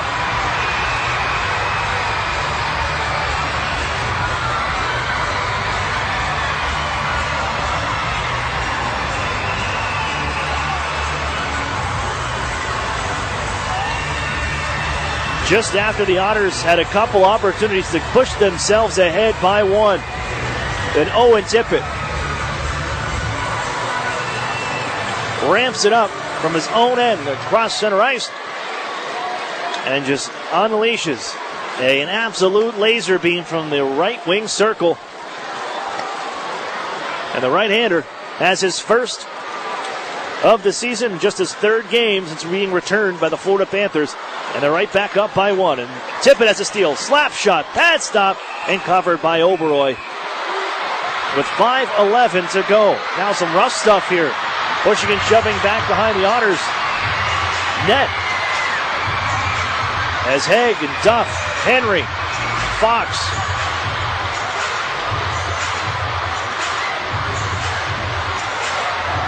And now Haig, well, he was a late man in. Nick Haig came all the way from the blue line to join in. What you're actually not supposed to be allowed to do. And they caught him for it.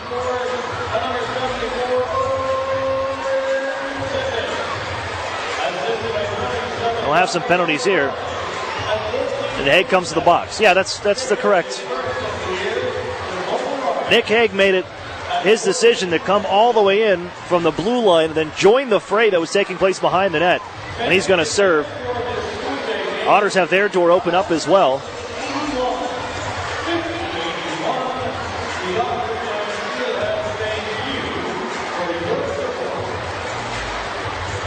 But the Steelheads are ahead 5-4 with 5:11 to go. Now let's see what comes from this. What else comes from this? I think we're just going to have coincidental roughing calls. Henry comes over. He'll sit for the Otters.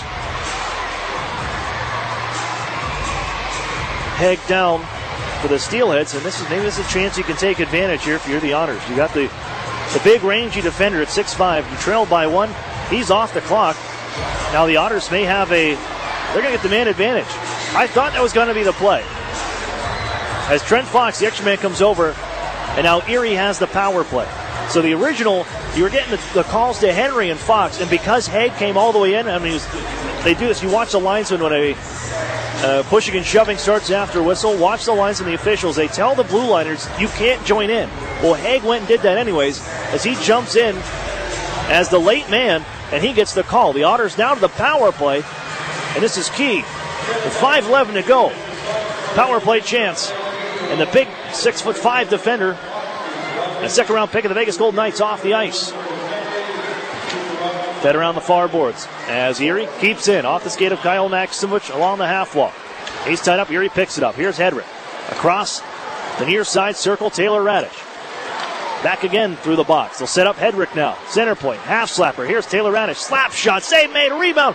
Erie can't get to it as it's poked away to the near side, and Albert McNash unable to clear. Quick feet from Owen Hedrick.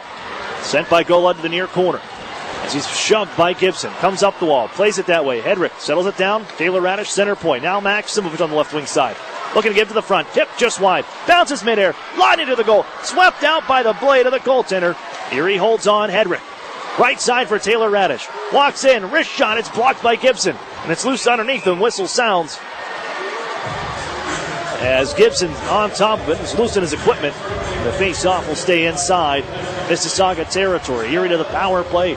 So the minute and 6. This is the best it's looked here in this game. 0-2 in their previous opportunities. And after finally setting up shot, they've had a couple tries. 4:17 to go. Erie down by 1. Chase to the far side. Maximovich kicks it over. Back behind the goal. Rippin turned around there by Max Golod. A couple other Otters in to help out. Lodnia, Maximovich, still loose back behind the goal. Erie has it pinned up along the wall. It's Lodnia trying to dig it loose and shoots it around the horn. Grabbed by Hedrick, center point. 45 on the power play for Erie. Hedrick, center point. Still holds. Taylor Radish backs up, gives to Hedrick. Still holding. Left side. Maximovich, now Radish on the cross. Hedrick steps into one, and he hit Golod. Blocked in front. Taylor Radish feeds it back behind the net. Golod at a foot race. Trying to reach it on for Maximovich in the far side wall. And a tie-up again ensues. Erie skipped it loose, but it's jammed around the near side. Up off the glass, out of play. And an offensive zone face-off coming up for the Otters again. 18 seconds left on the Nick Haig extra penalty.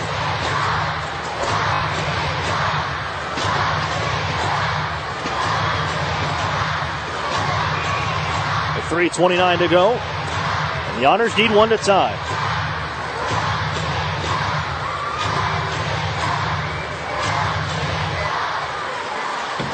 Face off one Mississauga. Unable to clear. Held by Maximovich down the right wing side. To the bottom of the circle, and from the corner, he'll give to Hedrick. Crossed on for Taylor Radish. Left side circle. Wrist shot. Save made. No rebound from Vela. With 3:15 on the game clock, and the Otters trail by 1.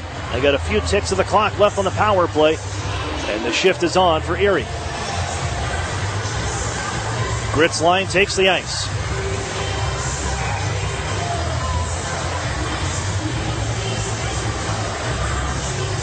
Samrick, Martin, the point men, with Gurney and Patrick Fellows on either side of Alex Gritz.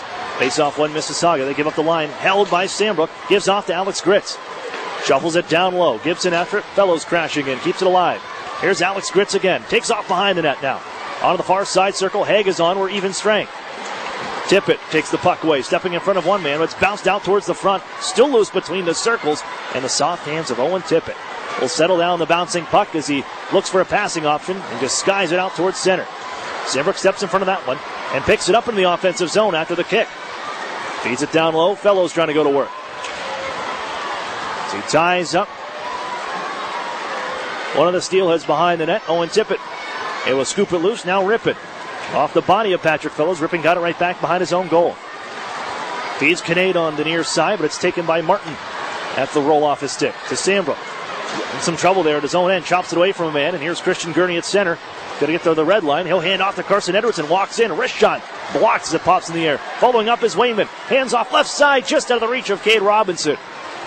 And now Garrett Podubny takes over to the near side circle. Walks out to the front of the net. Shoots. Stop made. And the rebound quickly pouncing on top of it is Vela to hold on.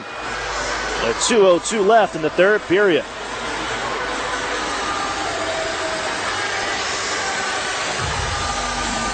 Face off to the right of Vela.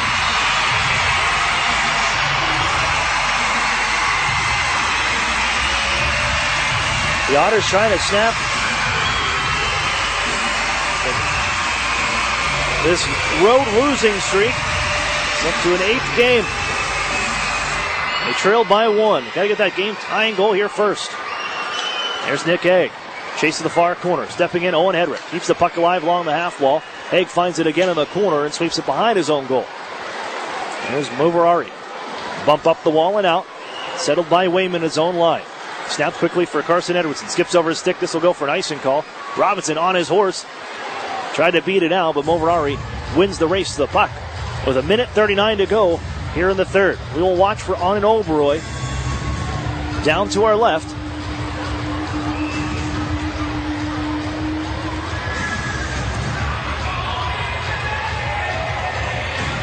If the Otters get possession here after this faceoff, they're looking to call out. He takes a look over at Chris Hartsburg, tells him to hold. 1:39 to play, and a 1-goal hockey game. Otters trail the Steelheads by 1.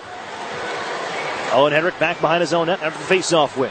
He'll carry the mail out to center ice. And keeps going left wing side. Chip and chase, hauled down by Nick Haig on the far side wall. He's played up the near side, deflected on out by Cascanet, the former Kitchener Ranger, as McLeod trying to settle the puck down as it rolls away from him offside are the Steelheads. With 1:20 left here on the clock. And the face-off just outside the Erie zone. Steelheads just one win against the Erie Otters in the last 15 years. 15 in 5 years. The Erie's 15-1, I should say.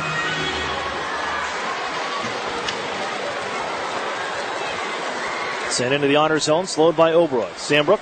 Otters load up offensively on the defenseman side with Hedrick and Sandbrook as they poke the puck into the zone. Off comes Oberoy from my left. Max Simic plants a man to the wall. Extra man coming on as Max goal out. Erie has the puck. Gives out in front. Here's Sandbrook with a slap shot. Shoulder save made. The puck in the equipment of Vela. And he's able to hold on. He had no idea where that puck was. Got caught in his shoulder as he started skating around just trying to protect the net. Eventually gets the whistle as it rolls out of him and holds on.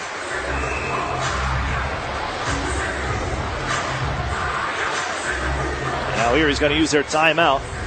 That was some good hard work to get down and set up an offensive try. The goaltender off, and Erie looking for the tying goal.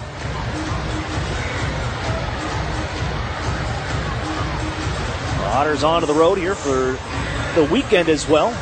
They'll come back today and then take the road Friday for a stop in Michigan. They'll see the Firebirds Saturday. Then the Saginaw Spirit, a little rematch on Sunday. And come right back to the Erie Insurance Arena for the Thanksgiving Day game, annual tradition. Tickets, of course, still available. Those at the Erie Insurance Arena box office, online at erieevents.com. And you can also, you should, take advantage of the Erie News Now Super Savers sections. $12 seats every home game. Age doesn't matter, size doesn't matter, it's $12. And it gets you into any Otters home game. The Erie News Now Super Saver sections as we get back to action. Face-off taken to the near corner by Trent Fox. Sent around the horn to the far side wall and played up the line. It bounces over the stick of Sandbrook. Erie's got to tag up. The final 45 seconds. Hedrick rips it in. Slowed by Vela. Shoots it up the near side. They'll come to Owen Hedrick at the blue line. Across for Sandbrook. The right-hander. Now to Hedrick. Holds from the line. Sets up Taylor Radish at the circle. Walks out. Fires it through the goal mouth wide. Half a minute left. Erie holds in. It's Owen Hedrick. Changes the angle, drags the line, wrist shot, glove save, as it pops off the cuff of Vela's left hand and out in the netting behind the goaltender. Here he gets another face-off in the offensive zone.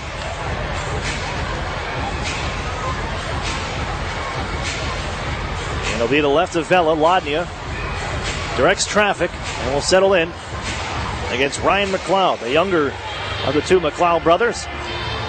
Tie up by Ivan Lodnia. It's still loose, and it's poked onto the corner. Max Simic picks it up. 20 seconds to go. Max Simic gives off to Sandbrook, sweeps it in front. Lodnia diving, and the goaltender keeps it out. Taylor Radish giving to the front. Knocked out of midair, bouncing around, and it pops onto the circle. 10 seconds up. Hedrick has it. Gives near side. Max Simic, wrist shot deflected out of play by a sliding McNash. But Ivan Lodnia, he opened this game with the first goal at 9:57 in the first. Has had two other glorious opportunities, including that one right there. Just couldn't get enough of it to get it over the goaltender.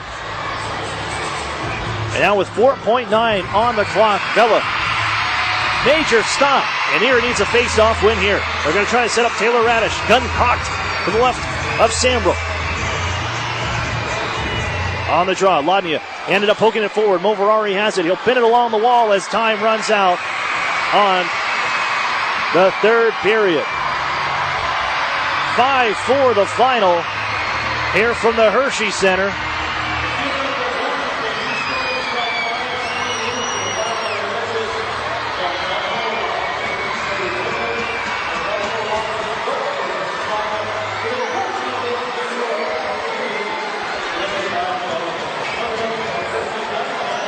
And 5-4, the Otters will head to the butts with a 9th straight road loss.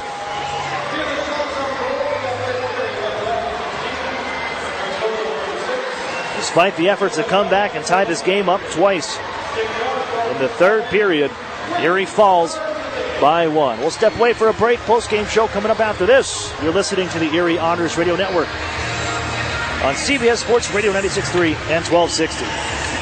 Where's the only place to get official Erie Otters merchandise? Well, that would be by visiting the Erie Otters store, of course. Part of the Erie Otters front office, located at 201 East 8th Street. Fans can browse the largest selection of certified official Erie Otters shirts, hats, sweatshirts, novelties, and more. While you're there, order your custom-made Otters jersey, now available in the new white version. Merchandise is also available 24/7 online at ErieOttersStore.com and can be purchased at the Erie Insurance Arena at pop-up shops during all Erie Otters home games. Show your Otters pride and wear what the team wears.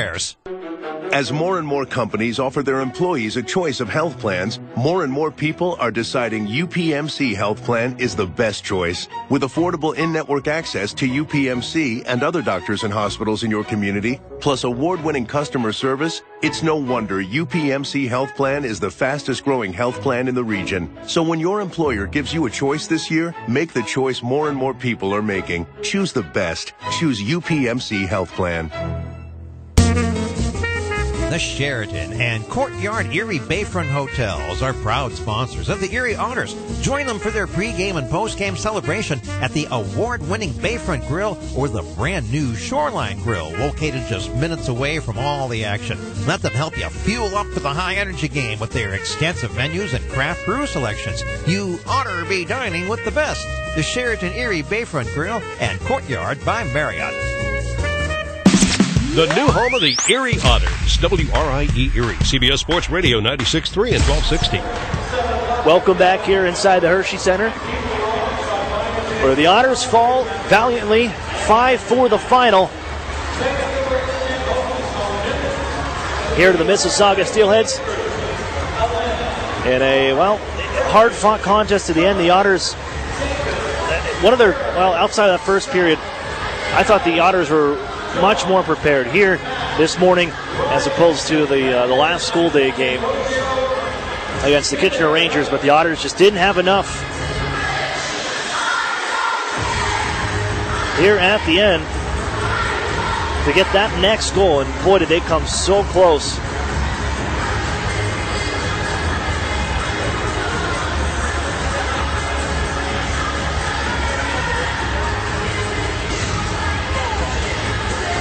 Even though they shift right before Owen Tippett snapped home the winner. Erie bouncing pucks to the front of the net, just couldn't slide it past goaltender Vela. Same goes to the end of the game. Some pucks out in front, just the puck luck unable to catch up for the Erie Otters as they fall here in the school day game. Erie 0-2 on school day games this season. They came with a 4-0 record into the season, but it's a fourth. Have to try again later, but the Otters, a 9th straight loss on the road. You get the feeling that the road game's starting to get picked up by the Otters and getting close, discovering it, and that's a good news because you take the road for another 2 games. Erie's heading to Michigan for their next 2 outings. As we wrap things up here from the Hershey Center. And the recap, the Otters opening the scoring at 9:57. Ivan Lodnia shorthanded, set up by Taylor Radish on the backdoor play. And boy, Lodnia, this is a game that you would want to... He had the game on his stick a few times, and a couple just sailing wide or putting it through the goal mouth. There's just not enough on it. Lodnia could have had about 3 or 4 goals here on the afternoon. But he did put the Otters up by 1 to start. But it was matched by 2 goals by the Steelheads a minute and 3 seconds apart. As Ken Washkirk back from the U17s where he played with underneath B.J. Adams and the Canada Red crew, winning a silver medal. And 11:06 set up by Trent Fox to tie this game at 1. A minute 3 later at 12:09, Erie just gives too much time to one of the top goal scorers in the league this season, Albert McNash. He has the entire goal line to walk out to the front of Oberoi and then roofs it from the top of the crease. 2-1 Mississauga. Head to the second period, and it was Mississauga continuing that momentum to start. A minute and 18 seconds in, Trent Fox fires one from the top of the left wing circle past Oberoi. That's one that he would want to have back. 3-1 hockey game. And then the Otters, they really, once they go down, it seems like the motor starts spinning again. And they got after it and started coming in close because lots of opportunities. Lodnia had another time creating a chance, and then on a 2-on-1 with Taylor Radish, he fakes out goaltender Vela, but on the play to the net, sends it right through the goal mouth and sets up the return of the Gurney Fellows Grits line. They team up to tie things up. Fellows with his first of the night. They get a 3-2 game before time expires in the second. Ahead to the third, and it's Fellows again at 2:58. Tying things up at 3. And again, Grits helping set him up. This Owen Hedrick assist. He's got assists in 5 straight games. And we got a brand new hockey game. And then we had a crazy exchange.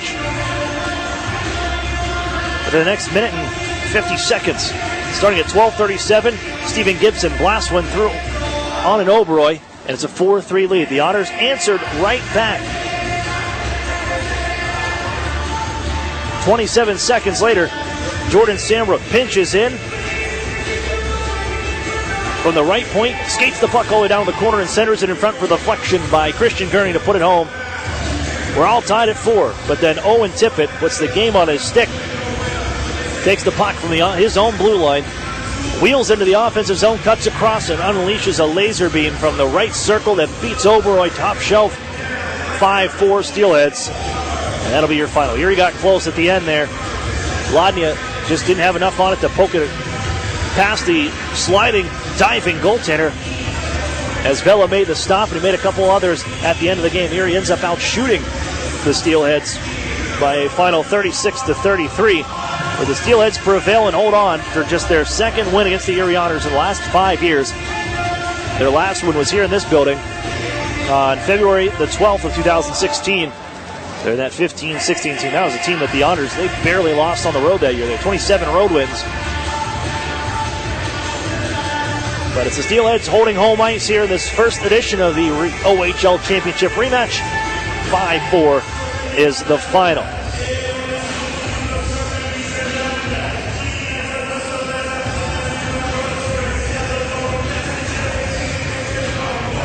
We'll take a look around the Ontario Hockey League because there were a couple other school day games going on. This is our out-of-town scoreboard brought to you by the Sheraton Courtyard Erie Bayfront Hotels, proud sponsors of the Erie Otters. You Otter be staying with the best. As with 5 minutes left, still in action, the Flint Firebirds and the Sarnia Stinger tied at 3. And the Hamilton Bulldogs defeat the Peterborough Petes. What a slide that they're on right now. They lose 4-0. Hamilton Bulldogs, starting with that win streak against the Erie Otters, they've won a couple straight now, climbing up the Eastern Conference standings on their end. But the Otters fall here today, 5-4 against the Mississauga Steelheads on their school day game.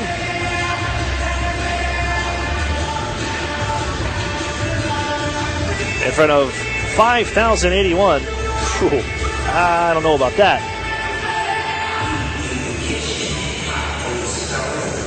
If they had more people in here than some of the OHL final games here today, I don't think that's the case. But 5,081 is the numbered attendance here from the Hershey Center on school day game. Take a look at tonight's Iron Workers local U number 3's Ironman of the game with tonight's 3 stars. And a clean sweep for the Mississauga Steelheads as the third star tonight. Trent Fox, as he had a goal and an assist, 2 points on the day. Second star, Owen Tippett, his first of the season. And it was the game-winning goal. He had a goal and an assist. And then the number 1 star, Kian Washkurik, A goal, 2 assists for the Steelheads as they defeat the Otters 5-4 here from the Hershey Center. Well, we're going to wrap things up here as the Otters, this road swing continues, and it's on to Michigan for a pair of games with the other 2 U.S. teams. Here you will see the Flint Firebirds at 7 o'clock Saturday night, then a 5:30 start on Sunday against the Saginaw Spirit. I know the Otters, they would love to get back at those guys after Saturday's game. And they'll see each other. That's just 8 days apart between those 2 meetings. For Nick Ritson back in studio, I'm Aaron Cooney. Thanks for joining us. Hopefully helped you get through your hump day a little faster with the Wednesday afternoon game. But the Otters do fall 5-4 here from the Hershey Center to the Mississauga Steelheads in a 9th straight loss on the road. I'm Aaron Cooney saying so long. We'll talk to you Saturday from the Dorton Federal Credit Center in Flint, Michigan, where the Otters take on the Flint Firebirds. You've been listening to the Erie Otters Radio Network on CBS Sports Radio 96.3 and 1260. You've been listening to Erie Otters Hockey on WRIE Erie. Follow all the action throughout the season on the new home of the Erie Otters, CBS Sports Radio 96.3 and 1260. Name for girls in the U.S. was Emma. For boys, Noah. But did you know that in Uganda, a baby born with a cleft palate or lip is given the name which means cursed by God?